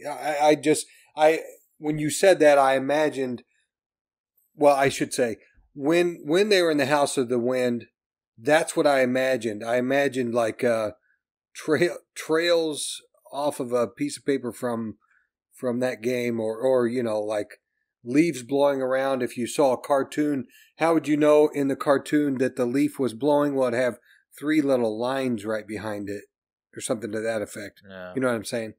Anyway, it would be difficult, but it could be very cool. Oh yeah, I assume someone will be able to pull it off. I mean, technology's so advanced where you could do these kind of weird things. But there's so much subtlety that because you'd have to. There's a lot of like ambiance that would have to be utilized to project like that feeling and what's actually being done. I like sort of picturing that, but also Dan, I'd like to correct you. I don't think technology is that advanced. No, VR, bro. Right. I could see. We got a long way to go. We really know nothing. We'll do this VR thing, man. Especially you. Basically just a step up from caveman. Yeah. Basically the same thing. 3 lines behind the running deer to so that you know that he's moving. Yep. Cavemen were actually more advanced. Like, a caveman could start a fire on his own. I can't. I need something that creates the flame for me. Well, it's a good thing you have the benefits of all these people that have made ways to create flame. Yeah. Not me. Every time I smoke a cigarette, I just get 2 twigs. Yeah. It's very efficient. Very practical. A flint and a surface, and I'm just working at it. You got to earn that smoke. I'm always like, when people like talk about that, like, what if the world ended tomorrow, like, or like technology just was wiped out, like how would you survive? Like, dude, it's gonna be fucking Mad Max. What are you talking about? Like, I'm going for guns. Like, I'm gonna steal people's shit. That's what I'm gonna do. Whoever's got food, I'm coming for it, buddy. It's such I'm a probably weird... not. It's like it probably won't survive, but it's going to be a fucking Mad Max situation. Obviously, if very strange. There's food production is going to plummet. People are going to be starving to death within a week. It's a very strange thought experiment where it's like technology's gone. Well, hold on. So we don't have anything that we've built on. All that knowledge is gone. How do you wipe out the knowledge? You steal everyone's computers. And I actually one time I looked up how would you restart society, and I was like books on it, and then there are books on the basics of what you would need to do to be able to restart society as far as getting an electrical grid back up and some stuff like that. So it's like, all right, so guns, library, those are like the first two places to hit up. Well, I mean, if you think about it, where do a lot of homeless people go take poops? Probably the library. So, know. It's a good point. It's a good point, Tim. So we can poop at the libraries. That's good to know. Yeah. In case anything ever happens. In case a CME takes a direct hit on the earth, that's where I'll go to poop. I mean, if you're stealing all this food, you're going to have to take BMs, man. Big EMP goes off, and it's the homeless people that got a massive advantage. Like, dude, they're just like, what are you guys doing out here? A long time, buddy. The homeless people will be looking around like, what happened? Like, nothing. What happened? Why is everybody moving out here? Yeah, why are you guys all joining us? Why are you moving into my neighborhood? On the street. The LA River is just filled up with people. But one of the things too we see, like when Elodin does his little, calculate where the ball's going to drop, is he calls that kid's name, and I've mentioned it before, but he seems to know like every student's name. Yeah. Like it's got to be some kind of hint towards his naming ability, his ability to see things. It sure seems like people like Auri and Elodin and Celatos and the hermit in the cave that talks to Jax, like there's different characters that seem to be able to see, and puppets another one that are able to see things that other people just can't see. When the Talon priests come in, Scarpy calls them by name. Yeah, Erlis. Yeah. Like, I mean, I have. Oh yeah, the cops. I have to think he doesn't know them. The cop priests, but he knows everything about them. He talks mad shit. But yeah, I wanted to mention before we skip over it. I thought it was kind of interesting that Fenton asked, "Okay, if we can't know the names of things, how can anyone be a namer?" Elodin, good question. The obvious answer is that it can't be done. That even the simplest names the simplest of names is well beyond our reach. Remember, I'm not speaking of the small names we use every day. The calling names like tree and fire and stone. I'm talking about something else entirely.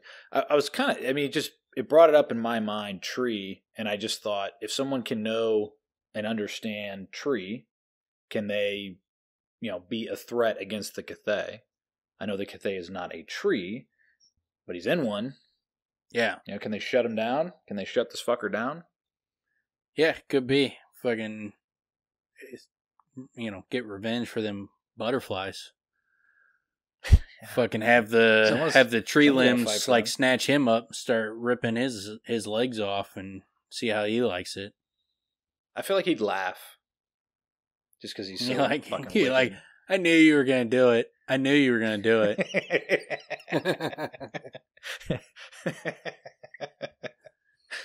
That's actually pretty good. Yeah, I don't know. I mean, if you can call the name of the tree, I would assume you'd be able to do some pretty wild shit with it. I do like how they built out. Kind of, to me, the world gets built out a little bit more with the students in the class. This Uresh, I think his name's Uresh, right? Yeah. Like you get a picture of his talent and fellas, like when they sit down to calculate, it seems like they both kind of were able to do much more than, say, Kavoth mathematically with formulas and whatnot. I also like the lesson. I think it's pretty succinct, But yeah, I mean, Kvothe even points out that when they're working as a group was when he saw Uresh's talent with numbers and how his calculations outstripped Kvothe to such a degree that he couldn't even understand much of what he was doing. Which it was interesting because I just hadn't. It's not something that I considered, much of. Yeah, Kvothe obviously hates math. Is not a big fan of math. That's not his thing. Which makes sense. I mean, like you see how bored he gets with like learning the principles of sympathy and that kind of stuff. He's just like, yeah, let me just learn the magic. I don't care about all these, the formulae and all the groundwork that he doesn't take. He doesn't take any delight in learning the ins and outs. It's like he just wants to know how to do it, and that's it. He doesn't even attempt with alchemy. Not that there's a lot of mathematics in alchemy, but whatever about alchemy, he seems completely turned off. He talks about when he takes that chemistry class where he's like, I love the experiments and doing that kind of stuff. I hated the writing out the formula and all that kind of stuff. He's like, that shit was pointless to me. It's like, I like the artistry of it. He's an artist. I mean, plain and simple. He's not he's not that, calculating mathematician sort of mind. So speaking of that, one of the big things that I didn't like about this specific chapter and this specific class and this lesson, Henri gets to see the rock leave Elodin's hands. It's got nothing to do with his sleeping mind. He can see it coming the entire time it's coming. The students have no concept of how it's thrown.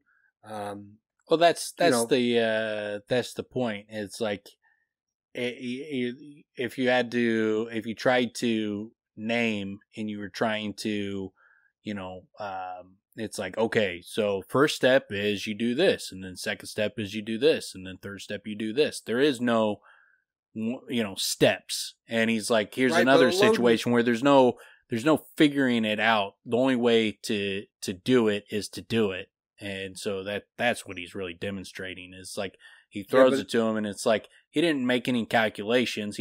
I threw it. He saw it. He caught it. He moved his hands. He knew where it was going to go because he saw it. But he wasn't like running calculations and running, he threw it at that angle. So now I got to lift my arms up this high and I got to move them over here to the left a little bit. And when it hits my hand, I got to close my fingers around it. There was no real thought process. He just saw it and did it. Right. But Elodin says the boy's sleeping mind did it. And I don't think that's the case. I think it's, while you're maybe not taking calculations, you're looking at the thing in each second and letting it drop into your hands or going up and getting it where it is as you watch. It's correct, but that's what you do with the sleeping mind. You see the name, you see the wind, you see it, you look at it, you see it, so you see the name. Just as you see the ball go up in there, you see it coming. You move your hand instinctively to catch it. You don't think about it, you just see it and do it. Same thing with calling the name of the wind. Kvothe just sees the name of the wind and then he calls it. He's basically saying trust your instincts. That's what he's saying. It's an instinctual thing. It's obviously much more complex, but it's an instinctual thing versus a thought process. It's also important to try to make clear that the importance of that perspective to people who are students, because they're constantly like Uresh. He's constantly trying to figure things out on a mathematical level, and they're all projecting outward, and they're thinking, how do I figure all these things out? And it's like, stop doing all of that for this. That's a difficult. I mean, yes, he could just say that. Reading that is not nearly as interesting as seeing what Elodin's trying to do by giving examples, and these are all metaphorical and analogies for what he's suggesting.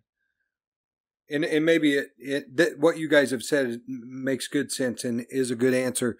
And what we've seen so far with Elodin is he's not the kind of guy that is textbooks reading to learn or something like that, but doing and seeing, which makes sense because, like you guys just said, seems to be that is what naming is. You got to tap into your sleeping mind. That has nothing to do with having learned something. No, it's not. Yeah, it's not like math where you read a textbook and you learn how to do it. Like, there's no reading a book to learn how to name. There's no exercises to be done. What I find so interesting, though, to Dan's point that he said multiple times, how Elodin is not a great teacher is he gets that point across, right? And then he's like, go look up all these books. So I get the activity they got out of it and the lesson they learned, but to suggest to them, you're not going to learn this shit from reading books, from utilizing your knowledge. Now go get a bunch of books that I just wrote on the dude. Yeah, he doesn't explain what they're doing. Yeah. Well, yeah, it doesn't help because he just made a point, and then he's like, he contradicted himself. Yeah, he pretty much. I mean, through not directly, but through now do this activity, it throws them off the scent completely of where they could have been. Yeah, because they immediately start asking him like, what one should I read? Which one's the most important? Yeah. And then it just seems like he's being difficult because then he's like, I don't care, I've never read any of them. Yeah, I love that shit. What? Like, I don't know. But again, I've never read these books. But it compounds. You think it fucking builds on it, though, because reading books? Give a shit about books. Fucking nerd. It builds on it, though. You nerds. Oh, what book should I read? Go read a book, you nerd. I love how he says it after these are very important books. Yeah. And then it's so funny, man. I don't even know if this book is in there. You're right, Tim, that in that because it builds on the same lesson that it's not the books that are important. It's the lesson learned from going through it. Yeah. Yes, but the problem is that he does this directly after. Yeah. Making a point, and then he throws them up. And by the way, I also love like the little touches of like he underlined this one, and then he put a star next to this one. He circled this one, and then this one put a question mark, and then the last one frowny face. Yeah. What does that mean? That's Heliax. He's saying that's the book of Heliax. That's why they can't find it. That motherfucker. That's why they can't find it. He drew a picture of emo Heliax, and that book has the answers of him. Dude, saw through that right away, Elodin. You didn't trick me. He's so great, man. This is one of those, like, the character in itself and what Rothfuss does with him, all the idiosyncrasies, and it's so great, man. The only other part I had on it was when he did toss the ball to Henri. When Henri caught it, it cracks me up when he's like, where the boy snatched it out of the air. Elodin applauded wildly, then congratulated the bewildered boy before reclaiming the stone and hurrying him back out of the door, shoving him out. Like, you imagine, like, you see Master Elodin, you're 8 years old, and you got these magical fucking wizards, and you're seeing, like, as an 8-year-old boy, from an 8-year-old boy's eyes, this magician, this, David Copperfield right in front of you. And, or David Blaine is, just straight up magic, real magic. And then he just throws you a ball and he fucking gives you a standing ovation because you caught it, and then just ushers you out the door. And then you're just like standing there outside the door like, what the fuck just happened? Well, not only that, but you're led to believe that he doesn't even know who he is. The kid's like, he's like, Henri, and the kid says, unspoken, who, me? Yes, you, come in here, come on. The kid just walks into the classroom. Great job! Awesome! Get out of here! Yeah, so he walks out of there thinking, wow, this guy knows who I am, and I'm just pretty badass. Thinks I'm pretty fucking badass. I am a good catcher. I should be someone who catches balls for a living. I found my calling. From that day on, Henri began his career as a juggler. Yeah. He's always chasing that high that he got off of Elodin, fucking giving him a standing ovation. He's always like, man, I gotta get that ovation for catching balls. Just always throwing balls up in the air and catching them. I have to say it's a stone. The whole time you've been saying it's a ball. It's whatever. A stone, but whatever. Fucking nerd. Well, Well, would you go and read one of those like, books? Okay. So I did actually like, sort of similar. It's a small thing, but I thought it was kind of funny. Elodin strode toward the large slate mounted on the wall, began to write a list of titles. His handwriting was surprisingly tidy. I thought that was kind of a funny little trait for Kvothe, where he assumes Elodin would not have tidy handwriting, because he's a madman or whatever, Kvothe thinks of him. There's a couple times where he mentions like little things like that, where it's like, these defying expectations. Yeah, well, and these expectations that Kvothe has based on, everything that we've heard thus far. But then we also it doesn't seem like it'd be something he'd give a shit about. And like, to have good handwriting, you kind of gotta be, have some kind of artistic ability to begin with, or you gotta practice it. I always remember like my teachers in grade school, like always telling me like I'd have to clean up my penmanship, and like, the next teacher is not going to put up with that. And they all did. They all put up with it, and I never had to clean it up at all. They all pushed it off and said the next person would deal with me, and no one ever dealt with me, so I never fixed the problem. Dan, that's funny. I experienced the exact same thing. Yeah, and what it taught me, with the lesson I learned, is that if I stubbornly refuse to do what they say, they will eventually give in and let me do it my way. Well, I learned, what I learned and what stuck with me and still rings true is teachers don't know what the shit they're talking about. Well, there's that, and it's also it's fucking handwriting. As long as it's legible, it doesn't matter. The point is across. You learn pretty quickly that the teachers lie about what the future consequences of not doing what they say is going to be. Like, that's going to go in your permanent record. Like, dude, no one's reading your permanent record. No one's going into your high school files unless you're getting a job with like the CIA or some fucking dumb shit like that. Like, you go get a job. No one's like, well, let me see your high school personal folders. Like, what? That doesn't exist. I can't wait for you to be in like some situation where you're trying to qualify for something, and they're like, "What's this bad penmanship thing all about? Yeah. Did you ever take care of that?" Yeah.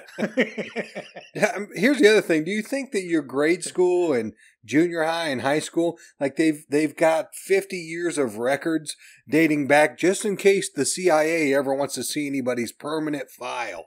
I've never even, like, no one's ever even asked there's no me such thing to prove that I graduated high school. Like, that's never been a thing. Right. Like, they just ask, did you? And then you mark yes, and no one questions it. Like, so I'm like, I didn't even need to go to school. I did not need it. I could have fucking just quit. And people were like, well, it's going to be hard to get a job without a high school diploma. It's like, well, just say you got one. No one's going to check. Type one up. Or just start a business and then it never matters. Look, Start if you're going, granted, no one's going to ask. If you're the high school dropout who's very honest on your applications, it might be a problem. I'll be a tattoo artist or something. They don't fucking be that dude.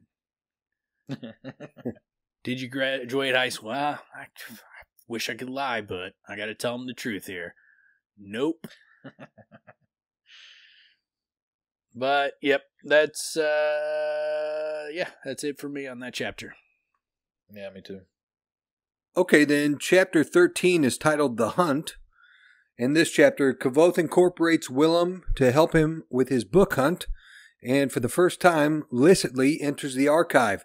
After signing in with Fela, the two meet up with Sim.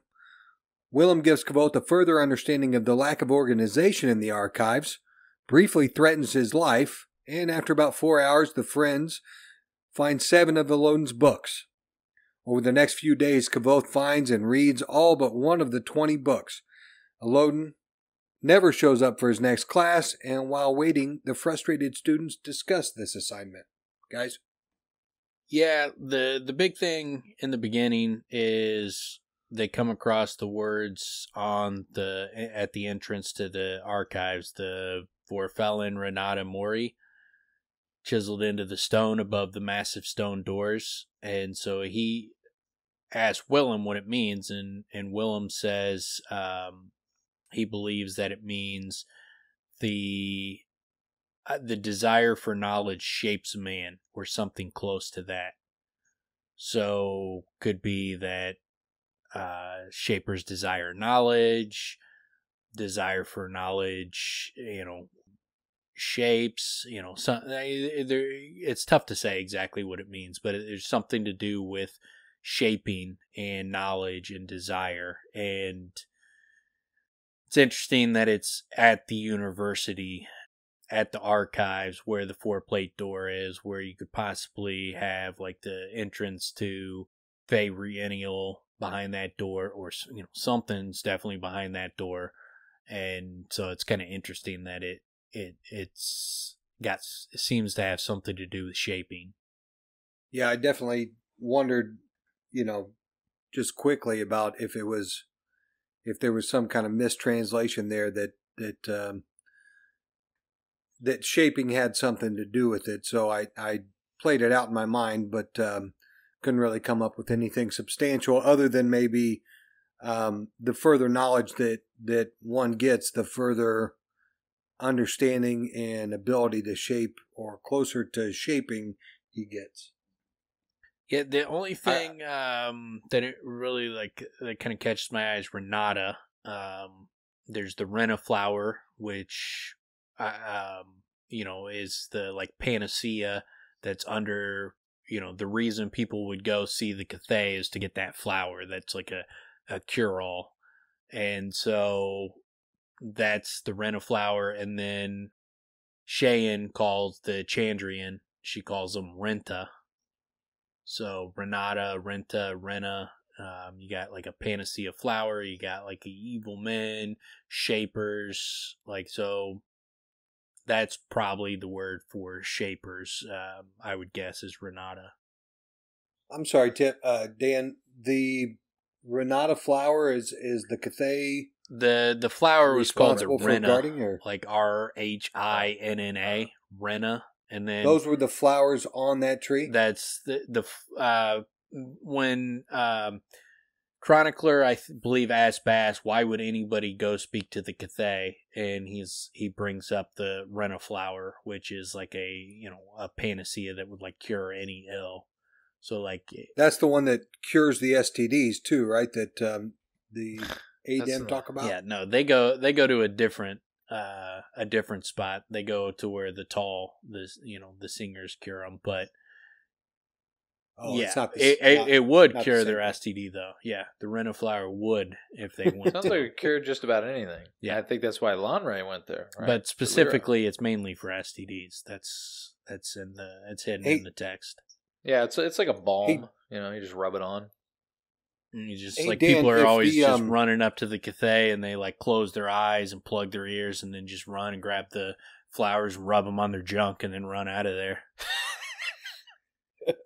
I was going to say, Dan, if it may benefit you to ask Rothfuss if there's something true to life here that you might be able to go steal a flower and you vigorously rub it on your junk and see what happens. Hold on, so he knows about it and he's just not letting on? Yeah, he's found some scissor flower. Letting on. And if you vigorously rub it on your junk, you'll cure yourself.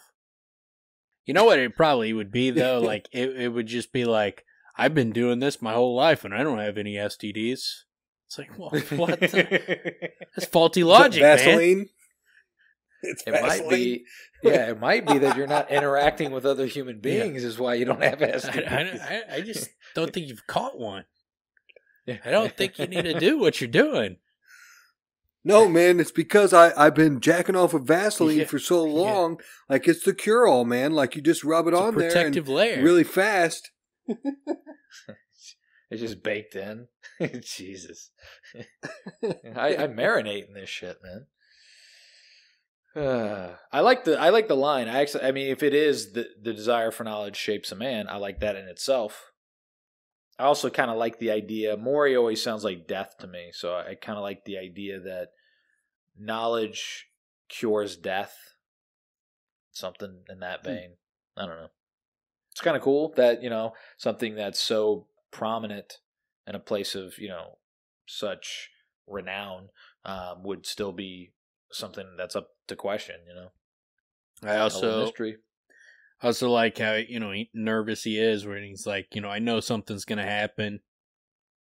My name won't be in the book, or Ambrose will be at the desk and I'll have some sort of relapse from the plum drug and end up kneeling on his throat and screaming. I'd like to see that, Will said. Dude, it tells you a lot about how important this really is to him. Like, how nervous he gets. Like, this doesn't happen to him in any other situation. I mean, he faces mercenaries. He's less nervous than this. Yeah, and he's facing death, and he's less nervous. He's been going in the archives illegally for a while now.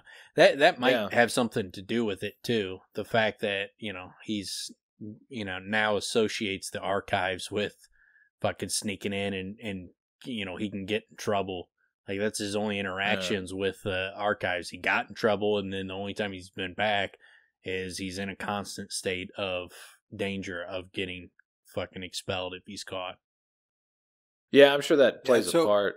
But it's really interesting because we've seen him in so many other situations that are very tense and highly charged, and he's never this nervous. Yeah, and then you get another good one where fella gets a little fucking uneasy when she looks and sees his name in there, and she doesn't want to tell him. They're like, what does it say? Fella hesitated, then spun the book around so we could read it. Kavoth, Elodin's son, red-haired, fair-complected, young. Written next to this and in the margin in a different script were the words, Rue bastard. I grinned at her. Correct on all accounts. Can I go in? So that part actually made me think of something, with Kavoth being so nervous to go in and then meeting Fella. I was reminded that when Fella was naked with just the sheet on herself, and Kavoth had to run over to her after having found the entrance to the archives and telling her to meet him there. I'm sorry, I can't remember why Kavoth needed to meet her there. What was so important that it could? He needed her to show him around because he'd never been in there before, and it's so complex. And he's like, "How do I navigate this place to actually find books?" He's like, I can't make heads or tails of this place. So then she explained how the archives worked. She gave him basically the way Will gives him an instruction on how the archives work. She gave him a primer on that before, and that's what he needed her for. Okay, I assumed that as I was, thinking about it, but I was like, man, it's so dangerous. I thought, well, maybe there was something else that he needed from her, but okay. Yeah, he was trying to get lay of the land. Like he expressly said, like, I can't make heads or tails of this place. He might have said that in those exact words. Okay. This chapter is so great. It just, like, again, this is big world building just in how big this place is and how, how much history they have of, real strife in terms of how to organize this and what this has led to and all the problems that it brings, and just how big the world is in terms of this much knowledge in one place and so much history like wrapped up in this place. It's pretty great, man. It's a great thing to imagine contained in this world. Super cool. And all the little details, Yeah, as far as places go, there are multiple chapters devoted to talking about and just all kinds of different layouts and what different people do and different things do. This chapter's, I think this is the third chapter where there's really deep dives into what how it's laid out and what it is, but then there's even more like coming up soon. Yeah, I love the running metaphor of it, like it's like a city in itself. Yeah. I love just like those sort of things where, there's good neighborhoods and bad neighborhoods, like that. Just the way that they build it out, it's cool, man. It's a really cool thing. And it definitely seems like old Patty has a thing for libraries and books. I think he likes books. Well, this guy. No, imagine that. He's But always saying how the one thing that separates him from other writers is he hates books and hates reading. No, but that it's as far as places go in this book, I think that and it's not crazy to think that Rothfuss would want it to be a library, but one of the most important places, or the most central. There's something to this archive. There's obviously, we all know, but I'll just point out that that he goes over and over and with new understandings and new ideas and different aspects about this place. There's something to it. Oh, for sure. Well, and there's an emotional impact for everybody. There's emotional impact for Fella, and especially for Will and Sim, in terms of how serious they take like any dialogue about, well, how do you organize this place and why is it like this, and and even the challenge that they have of finding these 20 books. Will takes it very serious as a challenge, and they really rise up and try to accomplish it. I also liked, he tells us a lot about Kavoth, where he memorizes the 20 titles, and it just makes me like, it's those little things where it's like, if I had to, I think I could memorize 20 titles. I don't think it'd be easy, and nobody does that in these days. Well, I'm sure I could. Anytime I could easily. I have memorized. I could name 20 titles, so I have memorized 20 titles. So, well, yeah, me, Tim. Yeah. Dan could name 20 times he's had to memorize 20 titles. He's got that memorized too. I do it for fun. It's just like a hobby of mine. I just memorize 20 titles and. At least once a day. But I think you get what I'm saying. People don't memorize, directions to get somewhere unless they've done it time and time and time again.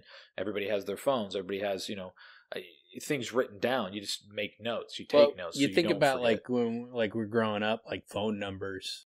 You had to, if you did not memorize phone numbers, then you could not call people and talk to them. If they live too far away to walk there as a kid and you didn't know their number, well, you're shit out of luck.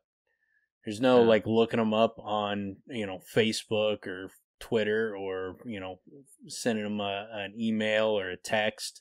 It's no, you have to memorize it and you have to call out on a phone where I remember when you got cordless phones. In the beginning, my first introductions to phones, you picked up a phone, your walking distance was as long as the cord. Yeah. There's no walking around the house. Yeah. You didn't have privacy. It's you're right in the middle of the kitchen or whatever. And you're just sitting there talking in front of everybody.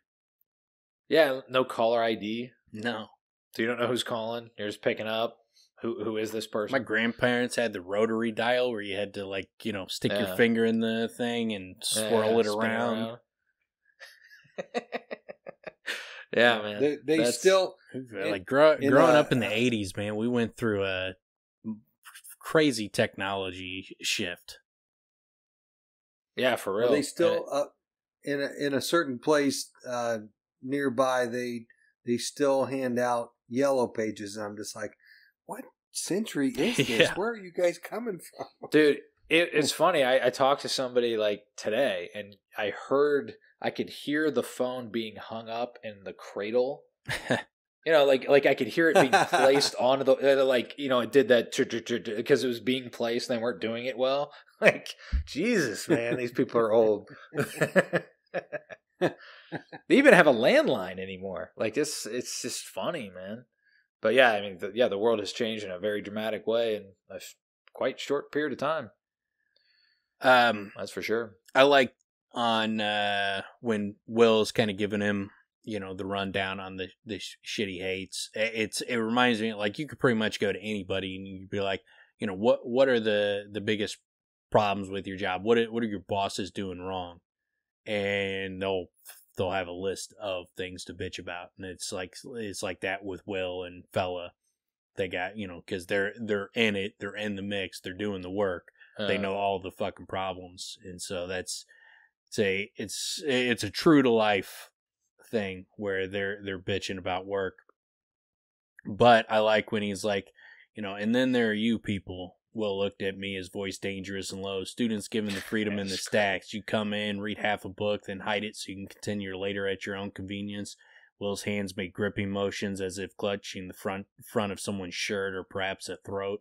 Then you forget where you put the book, and it's gone as surely as if you'd burned it. Will pointed a finger at me. If I ever discover you had done such a thing, he said, smoldering with anger, no God will keep you safe from me. I thought guiltily about 3 books I had hidden in just this way while I was studying for exams. I promise, I said, I won't ever do that again. Okay, so hold well, on. He didn't say again. He thought again. He didn't say again. He thought again. Again. I love that about Will. Will knows him well enough. He's like, I fucking know you did this. I know this is shit you would do. It's fucking great. He just comes right up on him. There was a few things that rushed into my mind when that scene when what you're talking about with Will getting so frantic, it caught me off guard. So and it threw some thoughts into my head that I wanted to just throw out to you. So his actual line was no God will keep you safe from me.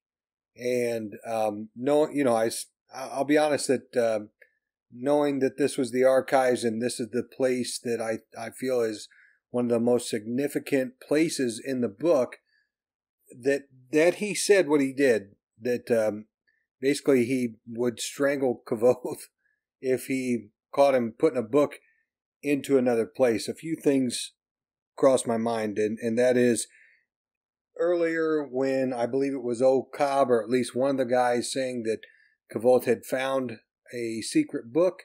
We get that within it might be this one, but I think it's in the next 1 or 2 chapters where Kavoth does find a book called the Book of Secrets, but also that Willem says that no God will save you from me.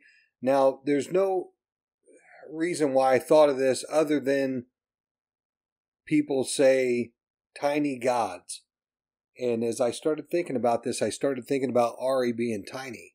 And that, they talk about her being an angel and the halo around her head. And I thought, well, knowing that Auri let him in there, or at least let him into the under thing, that Auri has access to the archives, that possibly, something that happens maybe with Devi, people are getting into the archives through Kavoth and Auri's secret passageway, that possibly Willem attempts to kill Kavoth because he's let people in and they are stealing or hiding books and books of secrets and Auri, and at that point Auri can't save Kavoth. It's just another one of those things where I kind of let my mind go, because knowing that Rothfuss doesn't mince words, and this was a very abrupt change in, Kavoth's real excited and they're in there, and Sim, while startled, they're all on board trying to find Kavoth's books and tell him about everything that's going on, but all of a sudden you see Willem act in a way that he's not acted before, in that he threatens Kavoth. I don't know if it's in jest. You guys following me there? Yeah, I don't know.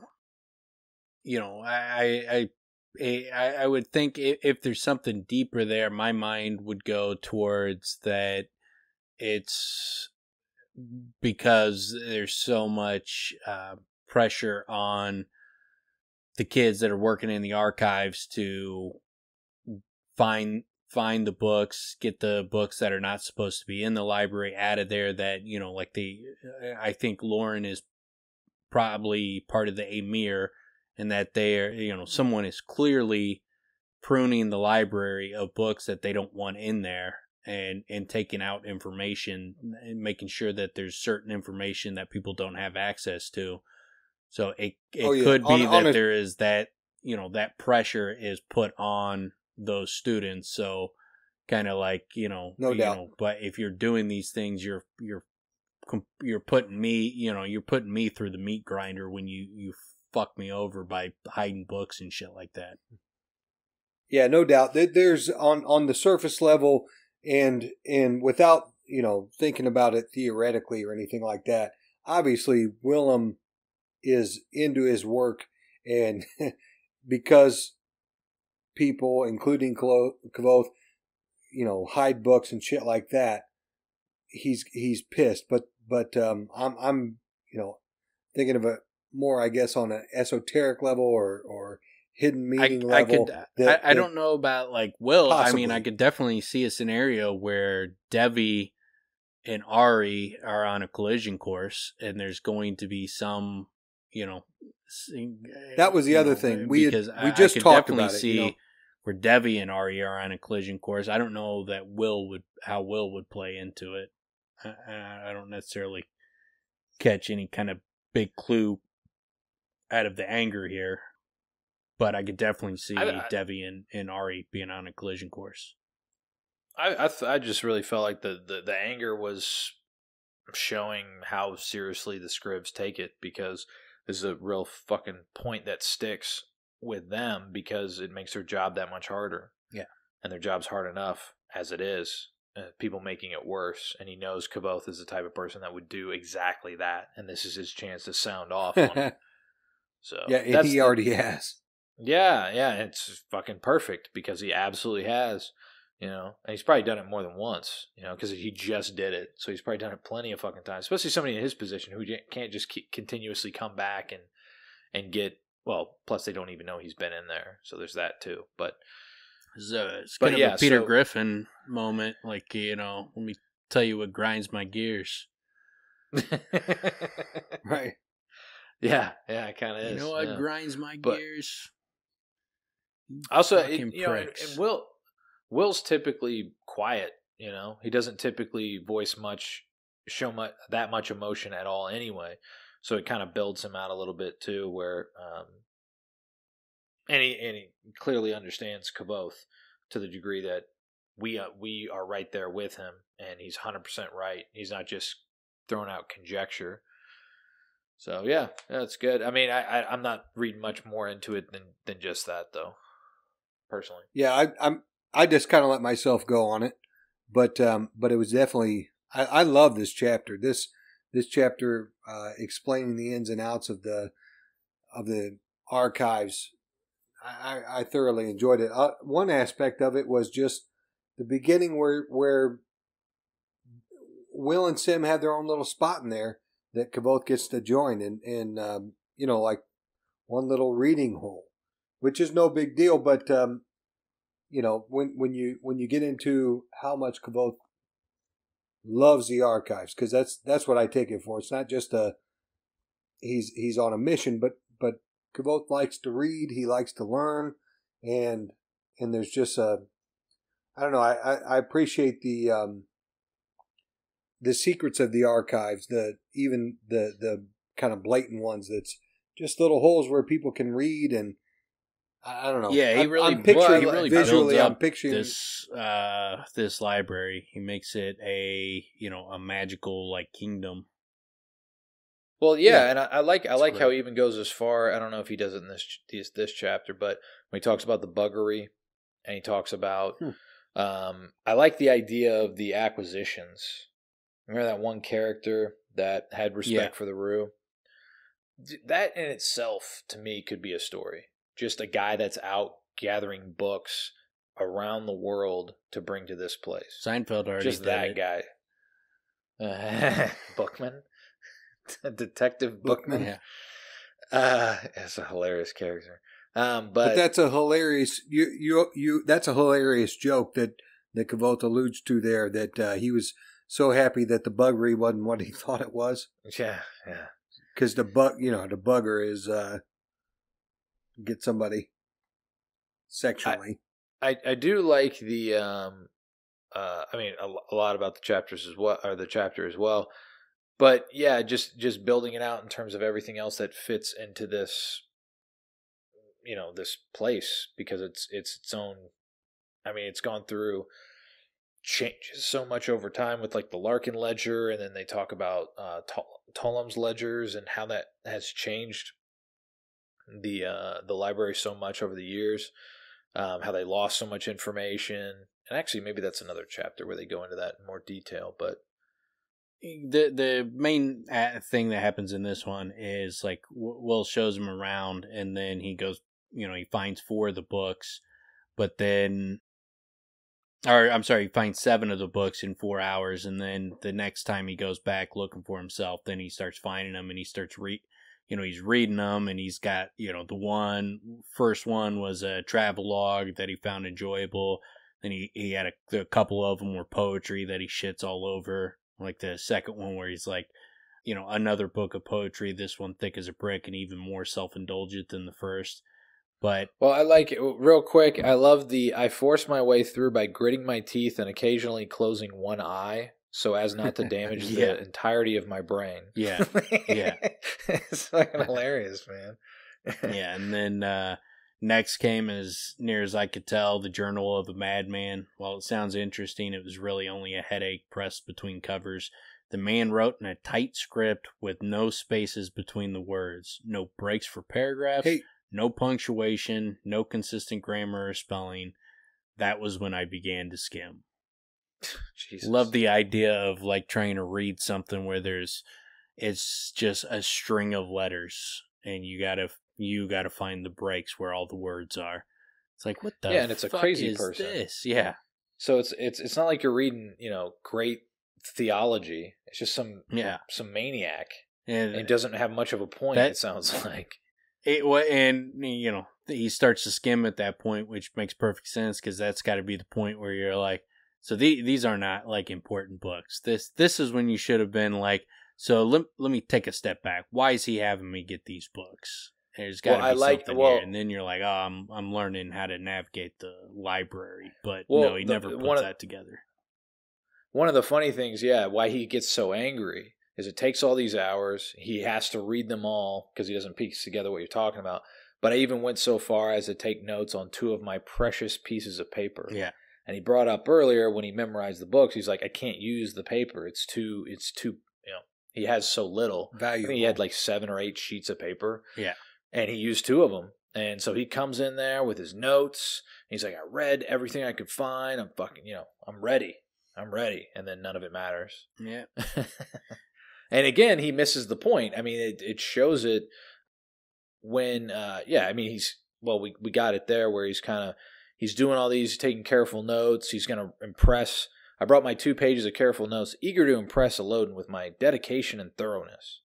He showed up early, and nothing. That's a real Karate Kid moment. Yeah, he got no, he wanted the short-term reward of, hey, look at how smart I am, how diligent. One of the things I wanted to mention, just kind of offhandedly, is like the book No One Found in Timerant Voistra. No one found it. No one found even a mention of it. Rothfuss has mentioned that it is an anagram, and the anagram would be 7 mint traitor. So could be that it is an important book. I mean, we don't know anything about the book, but if the anagram is 7 mint traitor, it's likely it's a book with important information in it, maybe about the Chandrian. Maybe it is a book that has the history, the true history of the Timerant, like the world that they encompass, the country that they encompass. Like that world, and maybe it's the true history of it is what think it might Dan, translate to. Is Timerant the world? Yeah. Okay. That book definitely stood out to me, and I was kind of trying to think about it. There wasn't really many clues, but it seemed like some kind of a hangnail that Rothfuss didn't rip out for us.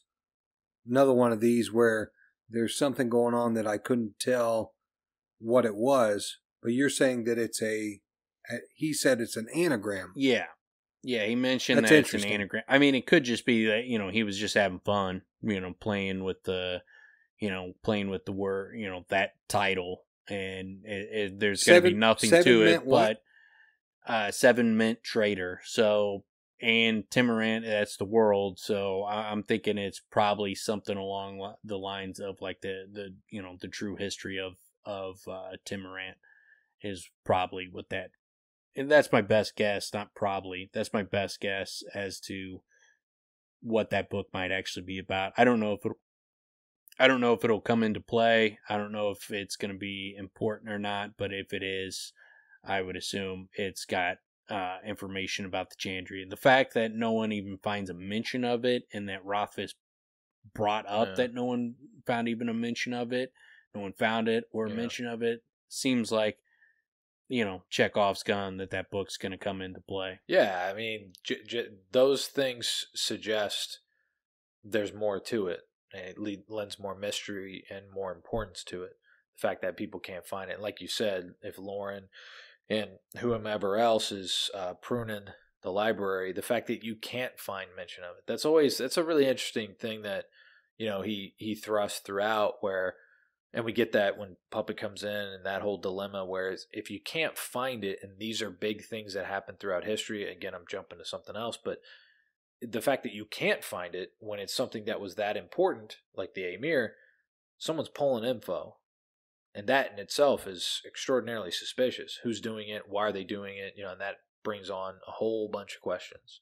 So this is similar in that vein, the way that I take it. Not to mention that Elodin's the one who recommended the reading. Yeah. Yeah, which lends more mystery because some of these didn't matter at all. So. Right. I honestly, I don't think probably any of them really meant, anything. Maybe the one they couldn't find, but I doubt, it doesn't seem that any of them meant anything. I don't see any hidden meaning. And maybe I could be missing something, but I don't see where they would mean anything. So one that I thought might mean something is that the one from the crazy guy writing in a string of that might have been Elodin's book when he got cracked. Yeah, that's how you learn how to name. Like maybe. If you read that book and understood it, you would be the most powerful namer in the world. Well, I guess he also was like, it didn't make any sense, just like him. Yeah.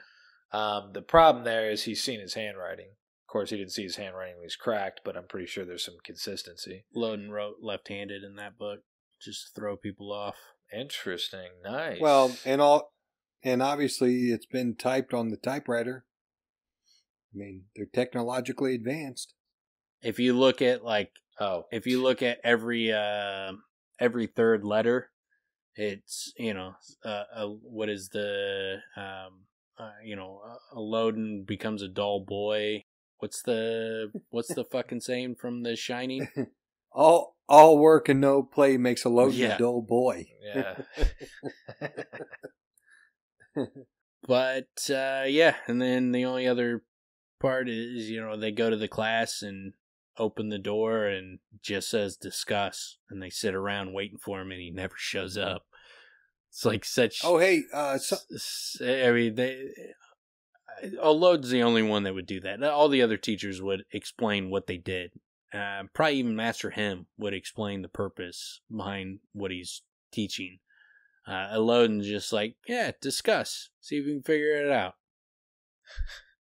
Well, and the thing there was one thing they already did. Go ahead, Tim. They had already sat there and discussed it, and they kind of talked about what they had found, what they hadn't found. They talked about the books a little bit, so that was already accomplished while they were just sitting there. And then they noticed that. I thought it was kind of interesting when Kavoth says, from the looks on everyone's faces, I wasn't the only one who was irritated. I'd spent 50 hours digging up his damn useless books. I'd done my part. Why wasn't he doing his? It's just kind of funny, or in my mind, to wonder, well, what did Kavoth envision would be his part? He teaches you how to name. He explains it, and you learn naming. Yeah. Well, or what did you read? What did you learn from what you read? I mean, I guess he's not willing to accept that you can't explain how to do this. He's just not willing. Well, he said that he said that a number of times, right? About which we've had before this, where of course you can, whatever they were talking about, explain the color blue or something like that. You remember, like, there were a few, it was with Elodin where he's like, well, yeah, you can explain everything. Yeah. Yeah, he's not willing to accept it, and it takes him a long time to accept the method to the madness. But, and that's all I got for that one. But I love how 14 rolls right into it. So I got one more thing. One thing that did occur to me when, towards the end of this chapter, Kvothe has a knack for getting into places he shouldn't be or unlocking doors and stuff like that. Yeah, for sure. Yeah, that's definitely the case. Because they're waiting outside. Elodin's not there. They can't. One of the other girls, I think Anissa, she doesn't get in. She doesn't try harder. But then Kvothe gets frustrated, goes over there and turns it a couple times. Boom, they're in. Yeah, he even says specifically, he says I have a knack for getting into places I shouldn't be, or something like that. We get that a number of times. Yeah, that's. I wonder if that's something. If you looked it up, it's got to be. It's like close to 10. Freaking Haliax, man. No door can bar his passing. Yeah, that was the other thing that I remembered. It's at the same time though. I mean, so when this occurred to me, I thought of that, but Haliax can't get out or into the doors of sleep. So I don't understand, because if he has a knack, if when Haliax said to Celatos, no doors can keep him from getting through, why can't he sleep? I don't know. That's not how what they're saying. Like, you go behind the doors. If you can't bar yourself behind the doors of sleep, you can't sleep. No door bars his passing. I can't sleep. I can't go mad. I can't go insane. I can't die. Those doors don't bar him. They can't lock him in. Kvothe locks himself behind the doors of sleep. Okay, I see. It's not a getting in. It's a getting out. You're barring yourself. You're locking yourself in the room. Not. It's not going through the door. It's locking yourself in. I see. The lock's on the inside of the door. Okay. The inside of the box.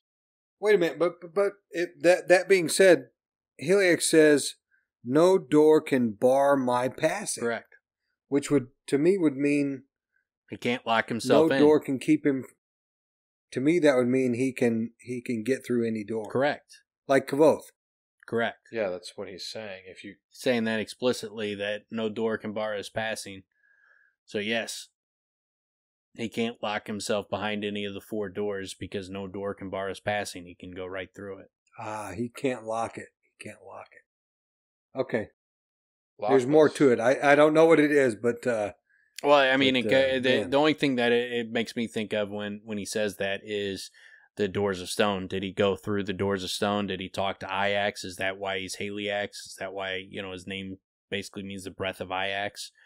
Did he talk to Ajax? Did he go through there? And, did the Cathay trick him into gaining powers to be able to get through the Doors of Stone that now he's stuck with, that he can't sleep, die, or go mad or insane? And going and seeing Ajax didn't solve the problem. It just compounded it. And so, yeah, I don't know. I mean, no idea, because there's no way to know without the next book. But yeah, I'm very curious what happened with the Cathay, and did Haliax see Ajax as Ajax controlling him in some way or something along those lines? Like, I'm curious what the fuck's going on there. It seems like Lanre, once he went bad, every single choice he made it worse. Like, he went down a bad path and it never got better. No, yeah.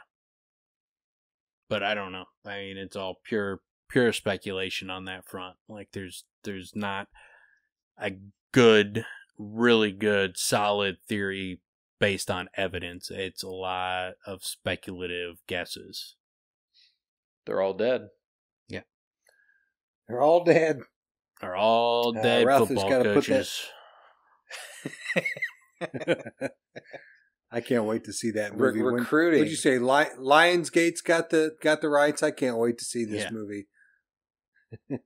They're all just recruiters, man. Yeah, it's gonna be fantastic, especially when it happens Just all three movies in the same exact way. They're just forming a super team, trying to. Ridiculous. But yeah, that's it on that chapter. Yeah, me too. Okay, then chapter 14 is called The Hidden City. In this chapter, Kvothe describes his newfound understanding of the layout and inner workings of the archives. Kvothe spends some time scrupulously scouring for scraps of skimpy and scanty scattered scribbles describing his adversaries to little avail. He shares a brief poem about them before heading down to the Gray Man to find his damsel Denna had disappeared yet again. Dan? Yeah, I like how it starts off with like he's like, you know, while the hours I wasted hunting for Elodin's books left me profoundly irritated, I emerged from the experience with a solid working knowledge of the archives. It's like, yeah, that was the fucking point. Yeah, you just stated the point. You didn't waste hours. You gained great working knowledge of the archives. The whole point of the exercise. Yeah, it's really funny that he's still profoundly irritated. Yeah. And then, the most important thing I learned, then immediately goes into, I learned this and I learned that. But he's like, fuck that guy. Yeah. Fuck that whole thing. I'm still pissed. Yeah. And he's a kid, so. What a terrible lesson, how great I learned all these great things that I'll describe to you now. But that guy's an asshole. That's how it read.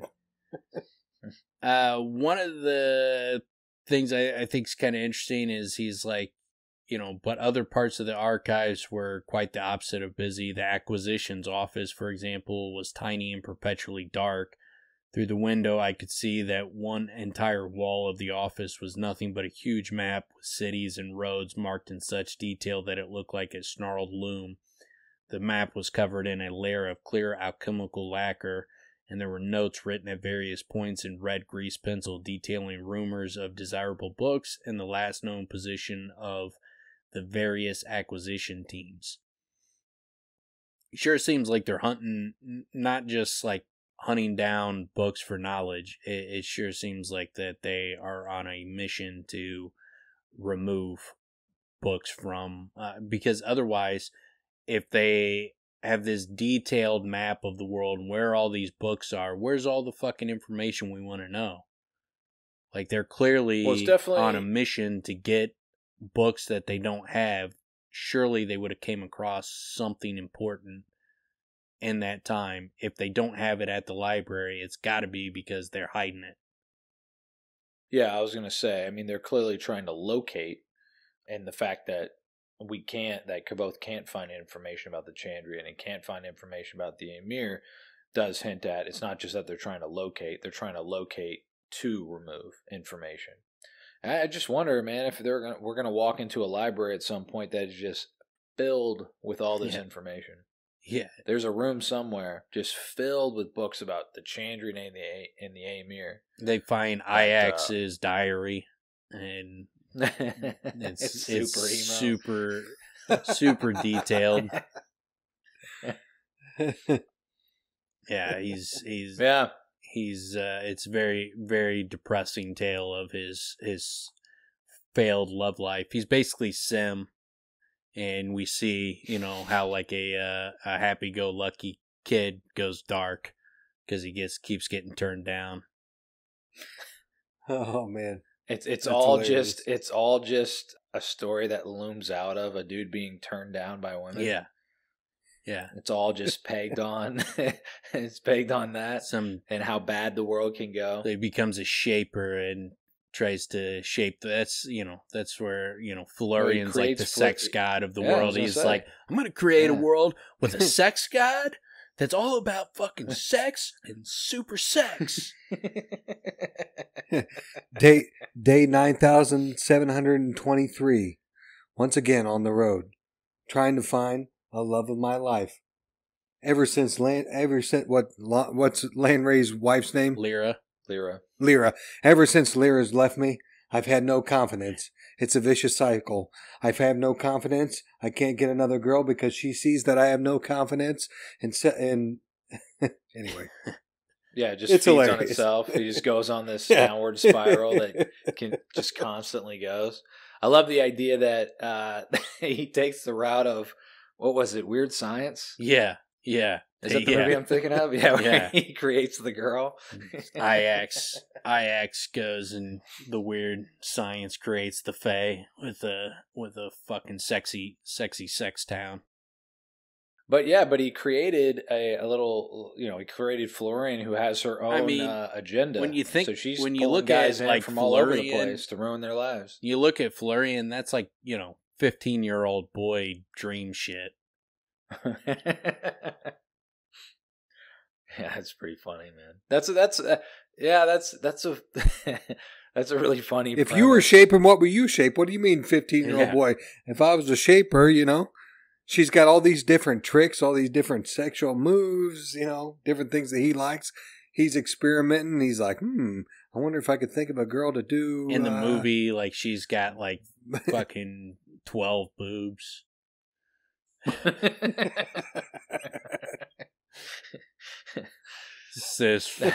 Just 12 boobs, this giant ass. And it's like, man, this looks like a 15-year-old boy created this. And I was 15. You got a problem? It is. It is also interesting to figure how you show all the different sexual moves she has. Like, you're going to show every one, or you're just going to imply that in this next one, you're going to have a hand coming up from here and a hand coming up from down here, and then, legs flying around. One of Florian's hands is a sock. Yeah.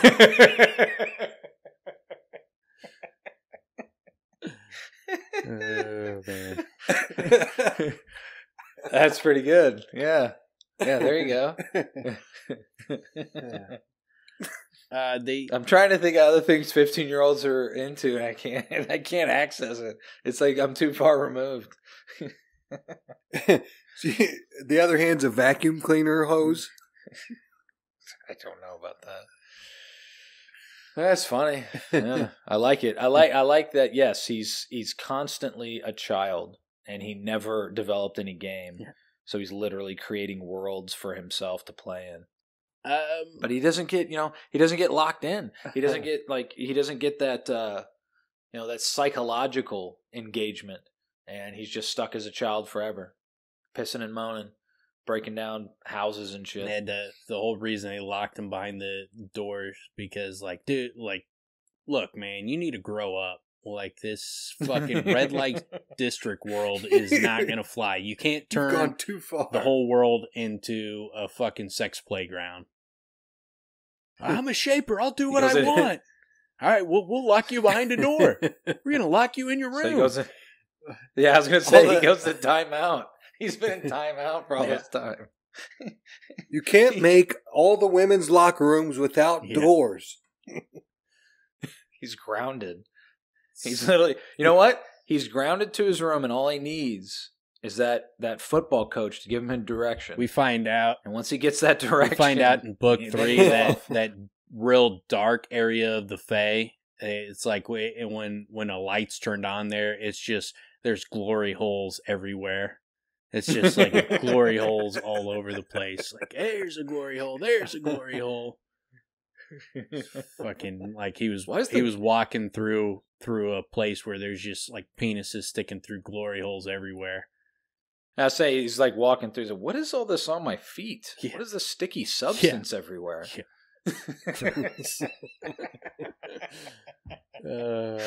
So gross. We always go down a really dark path in these episodes. So it's all just sex and eating Jack in the Box. Yeah. That's all it is. It's all the Fae is.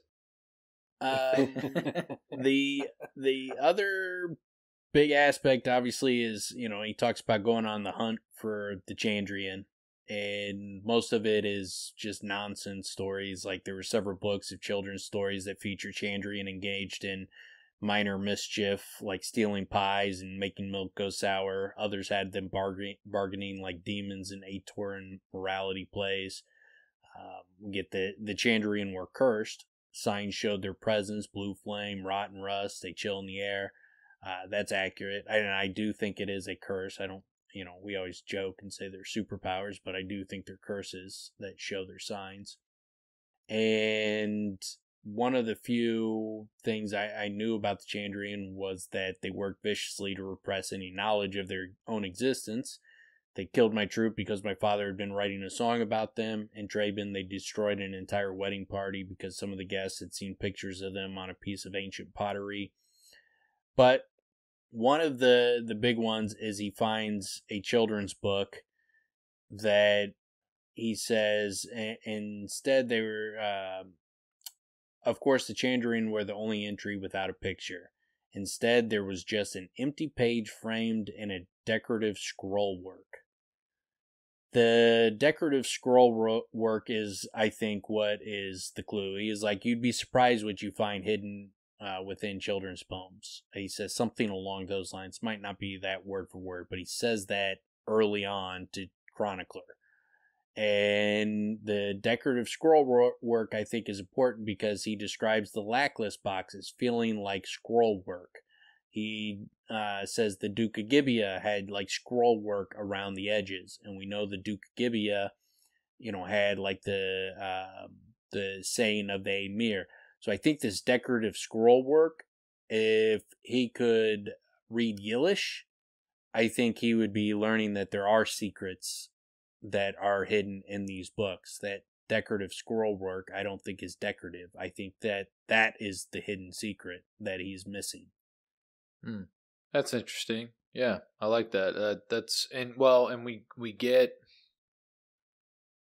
Well, that almost makes me think, because in the next couple chapters we get Denna talking about written magic. Yeah, and I know this could be different, but it kind of plays with that. Yeah, I think it's Yillish, and I think there's something magical. There's a magic. I'm sure it's similar, like with naming. There's obviously, you can just say names and there's no magic behind it, but then there's also naming. Whereas I think, there's Yillish knots, but then there's magical Yillish knots as well. I think there's probably a distinction between the two. And with Rothfuss's foreshadowing, the previous chapter talked about it as well. Or 2 chapters ago when they're talking about interesting facts. And I believe it's Fella brings up the Yillish knots. Yeah. The unwritten, or the unwritten language, or something to that effect. Also on that poem, I think a lot of people cling to the idea, and not a lot, but there are some people that cling to the idea that the Chandrian are actually good people. They didn't actually kill Kavoth's parents or kill the Mothman farm, that they're actually the good guys. And I think this poem, is something that they point to, because it says the Chandrian move from place to place, but they never leave a trace. They hold their secrets very tight, but they never scratch and they never bite. They never fight and they never fuss. In fact, they're quite nice to us. They come and they go in the blink of an eye, like a bright bolt of lightning out of the sky. I think that, they are quite nice to us, is what lends a lot of people to believe that the Chandrian might be good guys.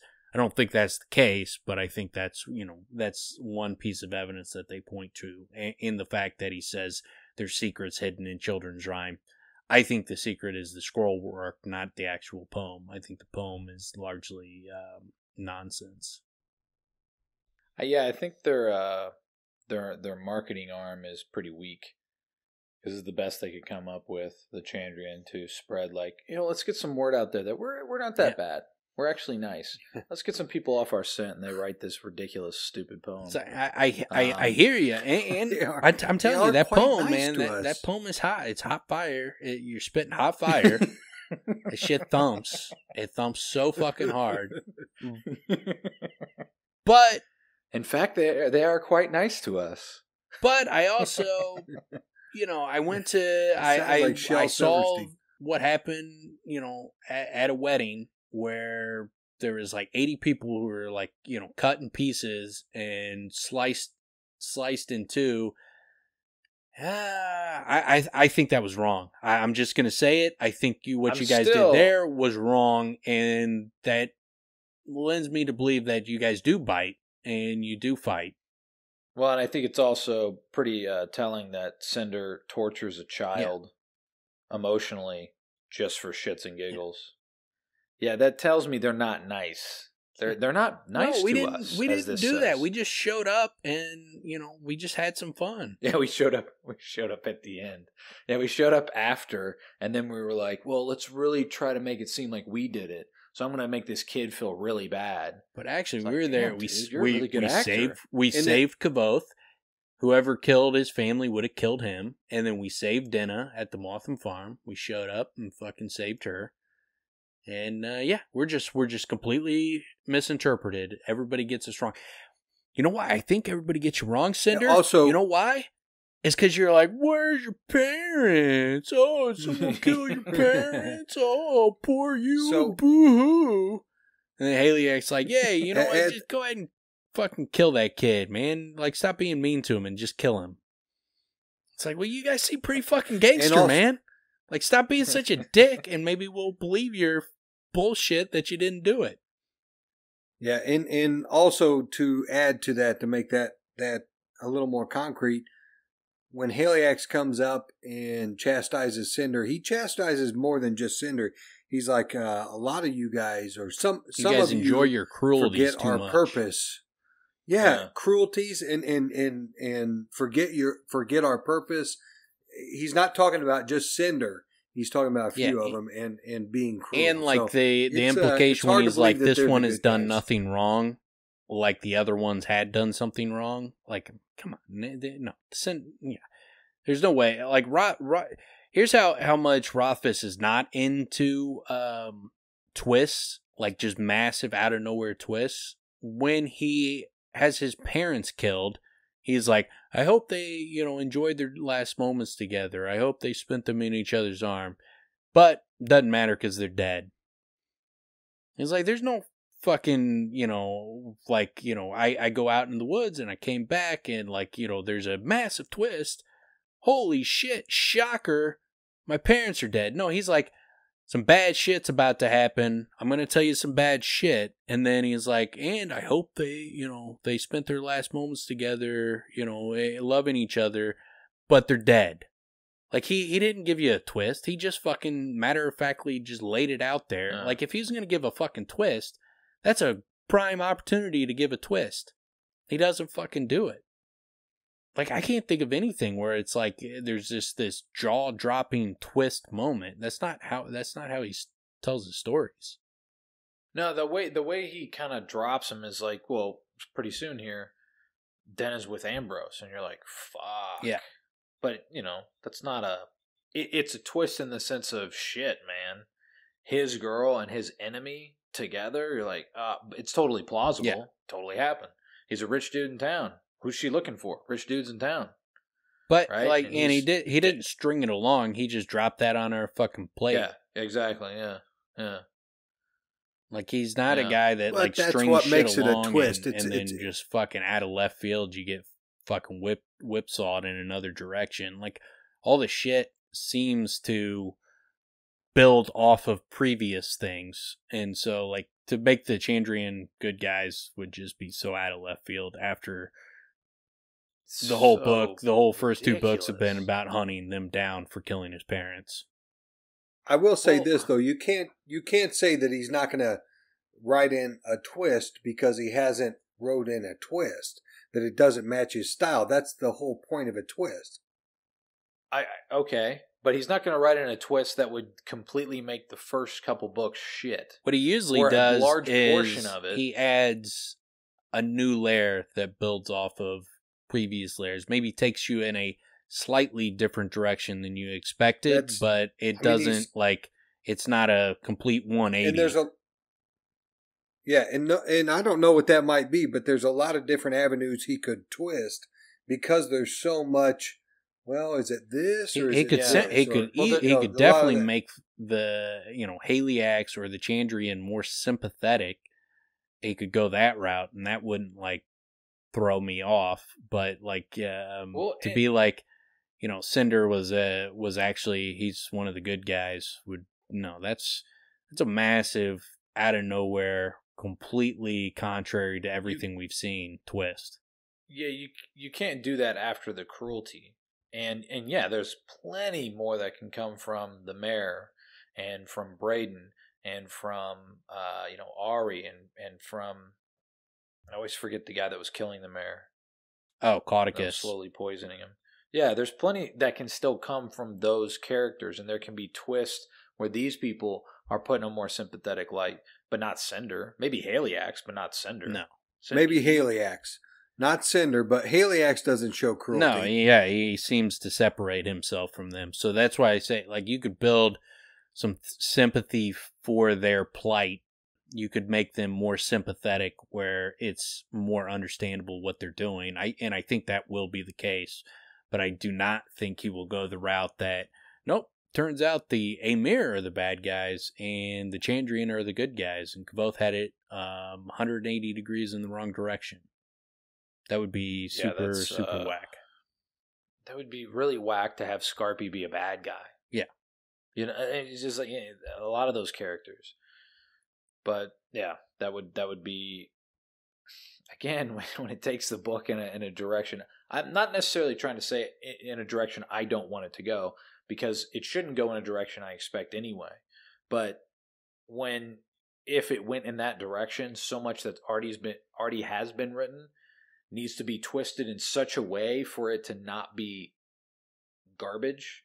It's got to make sense. And a lot of these theories, it doesn't make any sense based on what he's written. So with only one book left, it'd be very difficult to completely spin all these characters in the opposite direction and for it to make sense. I don't know how he would do it. And so maybe he could. You're right. You're right in thinking that it would be it would make the rest garbage because it would negate everything that he's done so far in portraying these people as good people. Like, and those people when is bad. When you consider that responsibility that he now has as an author to not ruin what he's already done. Man, that's a pretty part heavy weight. of what I like about the second book so much is it builds so well off of the first book. It's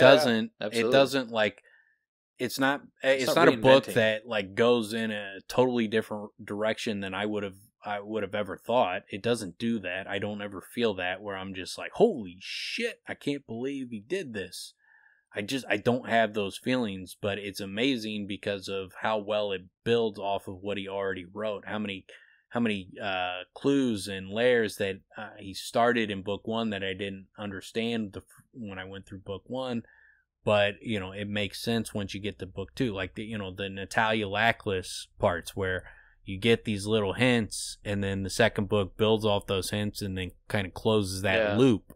And if he's closing loops, that I will like. If he's just like, it completely changes it into something completely different, that's I won't find that interesting. It just it'll be unexpected, but I think it'll take away from the first two books. One thing that sort of surprised me about book two that I think a lot of people, or I've heard a lot of people say that they sort of didn't like about it, is that it spends a lot of time not at the university because they like the university so much. So it's a bit surprising, but it's not a drawback as far as I'm concerned. It's tremendous. It draws the world out a lot bigger. It makes him grow as an individual, makes him apply a lot of the things he's already learned and learn more about what he wasn't learning that he now can learn now that he's removed. I think it's tremendous. Yeah, it's one of the best examples of books I've read that build on what has been built before or what has been laid out before from the previous book. These chapters that we've been reading, they're great because a lot of them also are, I've said that many times, that this second book can stand on its own. And what we're about to get with Denna learning sympathy, it teaches us, again, we've learned it in book 1, but in case we forgot or we never read book 1, book 2, you get to learn sympathy by, within the first 200 pages. Yeah. So it gets that second layer to it, and it's a reminder, and it's also clarification in a further direction as well. Yeah, like, I mean, if he wants to, finish up the book and it's strong, it's got to be like,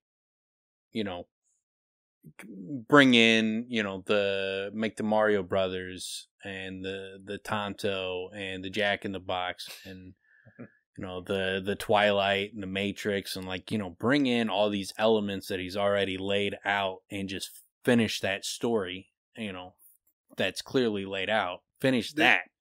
And it's going to be fucking fire. We've put the groundwork. We've done all the legwork. We've put the foundation in for him. He really has no more excuses as to why he hasn't come out with the new book. Yeah. We put it all out. We should give him advanced copies of our episodes. Just write it down. Help him flesh out his own ideas. Help him move good idea, Dan. Good idea. Let's send him away. A couple other things in the chapter that I just want to make sure I mention. It hadn't occurred to me, it makes total sense, but it hadn't occurred to me that they're printing books at the university. Yeah.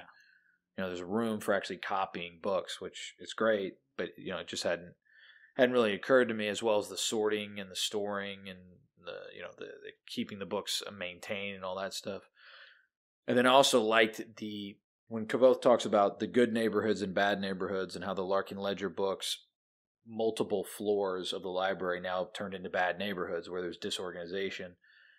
As bad as that disorganization is, I liked the idea of being Kvothe walking through all these books, pulling one out and being like, no one's read this in 300, 400 years. It's kind of cool. Yeah. That's kind of a great sort of feeling to sit in with him. I love the archives in that sense. I wish I could go. It feels like when I log on to MySpace is what it reminds me of. It's like the exact same feeling. It's like, when you see like someone's MySpace post and it's like, man, this probably hadn't been seen in hundreds of years. What's the friend? Everybody had a friend. Tom or something like that. Yeah. I think it was Tom. Yeah. Yeah, the owner. He's still doing something. He's everybody's buddy, man. Everybody's friend. I wonder if I still even could remember my login information on MySpace, because I'm sure it's there still. It's funny you bring it up, because now I kind of want to look at it. And who knows what the hell is still on there. Shit ton of videos of music I probably don't listen to anymore. That's probably represented. Stuff that hasn't been listened to in thousands of years. 172 years. Thousands. But yeah, that's basically all I got on that. I mean, it ends with him looking for Denna, and that dude, is a prick to him. But yeah, that was it for me on that chapter. Yeah, me too. And then next week we will get into, let's see, we got more Elodin's class. We're gonna find out Denna and Ambrose are, main squeezes. They're hot. They're going hot and heavy. One. They're dating hot and heavy. And and then we get Ambrose, a saxophone player now. Yeah. We get Kvothe and Will and Sim teaching Denna magic. I could see Ambrose trying to play saxophone and being real shitty at it, but wearing that purple hat. Yeah. And thinking he's just suave as shit. Yeah, trying to be real sexy about it, like Bill Clinton. No, he's moving. He's moving a lot with the saxophone. His shoulders are all into it. He's doing slam poetry. Yeah, there's a lot of shoulder work instead there. of a crowd that snaps, he snaps for himself. He reads a line, he's like... he's doing cold, man. So cold. He's doing a lot of is it MMR where he's whispering into the microphone, and rubbing it. Shit, he's jackass. He's all about whispering in her fucking sexy ass ears. She's like, "Get the fuck away from my ears! What the fuck is wrong with you, man?" I wanna believe Fenton walks in and he's in the back and he goes, "Play jackass, jackass." It's the new Freebird. Yeah. It's the Freebird in their world. Ambrose keeps trying to do his slam poetry, and then everybody starts chanting, "Jackass, jackass, jackass, jackass." Fuck you guys. I like the idea of I'm going home. Ambrose coming into. Do you know who my dad is? I like that. Yeah. I'm going to tell my dad. I like better the idea of Ambrose trying to play it real cool, coming in and be like, "Hey, all you cats and kittens out there. I'm going to play you some smooth songs tonight." Yeah, whatever, now, jackass. Before I get started, I want everybody to give a cool snap of applause to yourselves tonight. And nobody snaps, and he's like, come on. Hey, come on, man. What's the matter with you guys? Don't you applaud for yourselves? Nah, dude, he's totally that guy that's like really trying real hard to sway, like have a real good walk. Like he's trying too hard, so he's like dipping too much and everything. Yeah, that's totally him, man. He's got that feather in his cap. You know he's got a fucking sick-ass pimp walk. Yeah. Oh, man. And you know he's totally that guy, too, that he's never going to have the crowd with him, but he's going to pretend anyway. Yeah. And he's definitely the guy that would be like, "You know who my dad is?" Totally his style. He's like, "No, guys, you should have heard it last night. I was reading my poetry, and then they started chanting, 'Jackass, jackass, jackass.'" They were loving every minute of it. Just eating it up. I'm going to show my dad I'm going to be the greatest poet in the history of this world.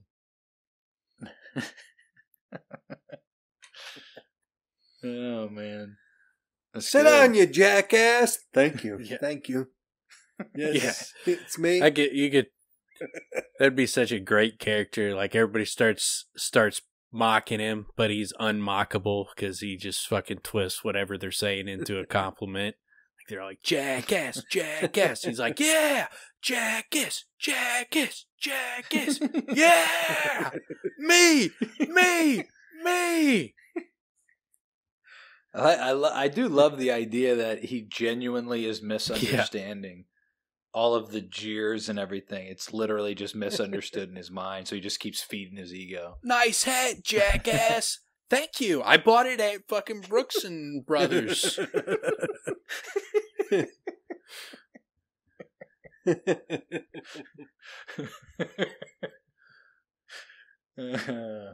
Oh man, yeah. Fucking jackass. Yeah, we could make him even. He's going to be a much more lovable character in book 3. Yeah, I'm sure he's going to be. He's going to be great. Going to be really sad when he dies.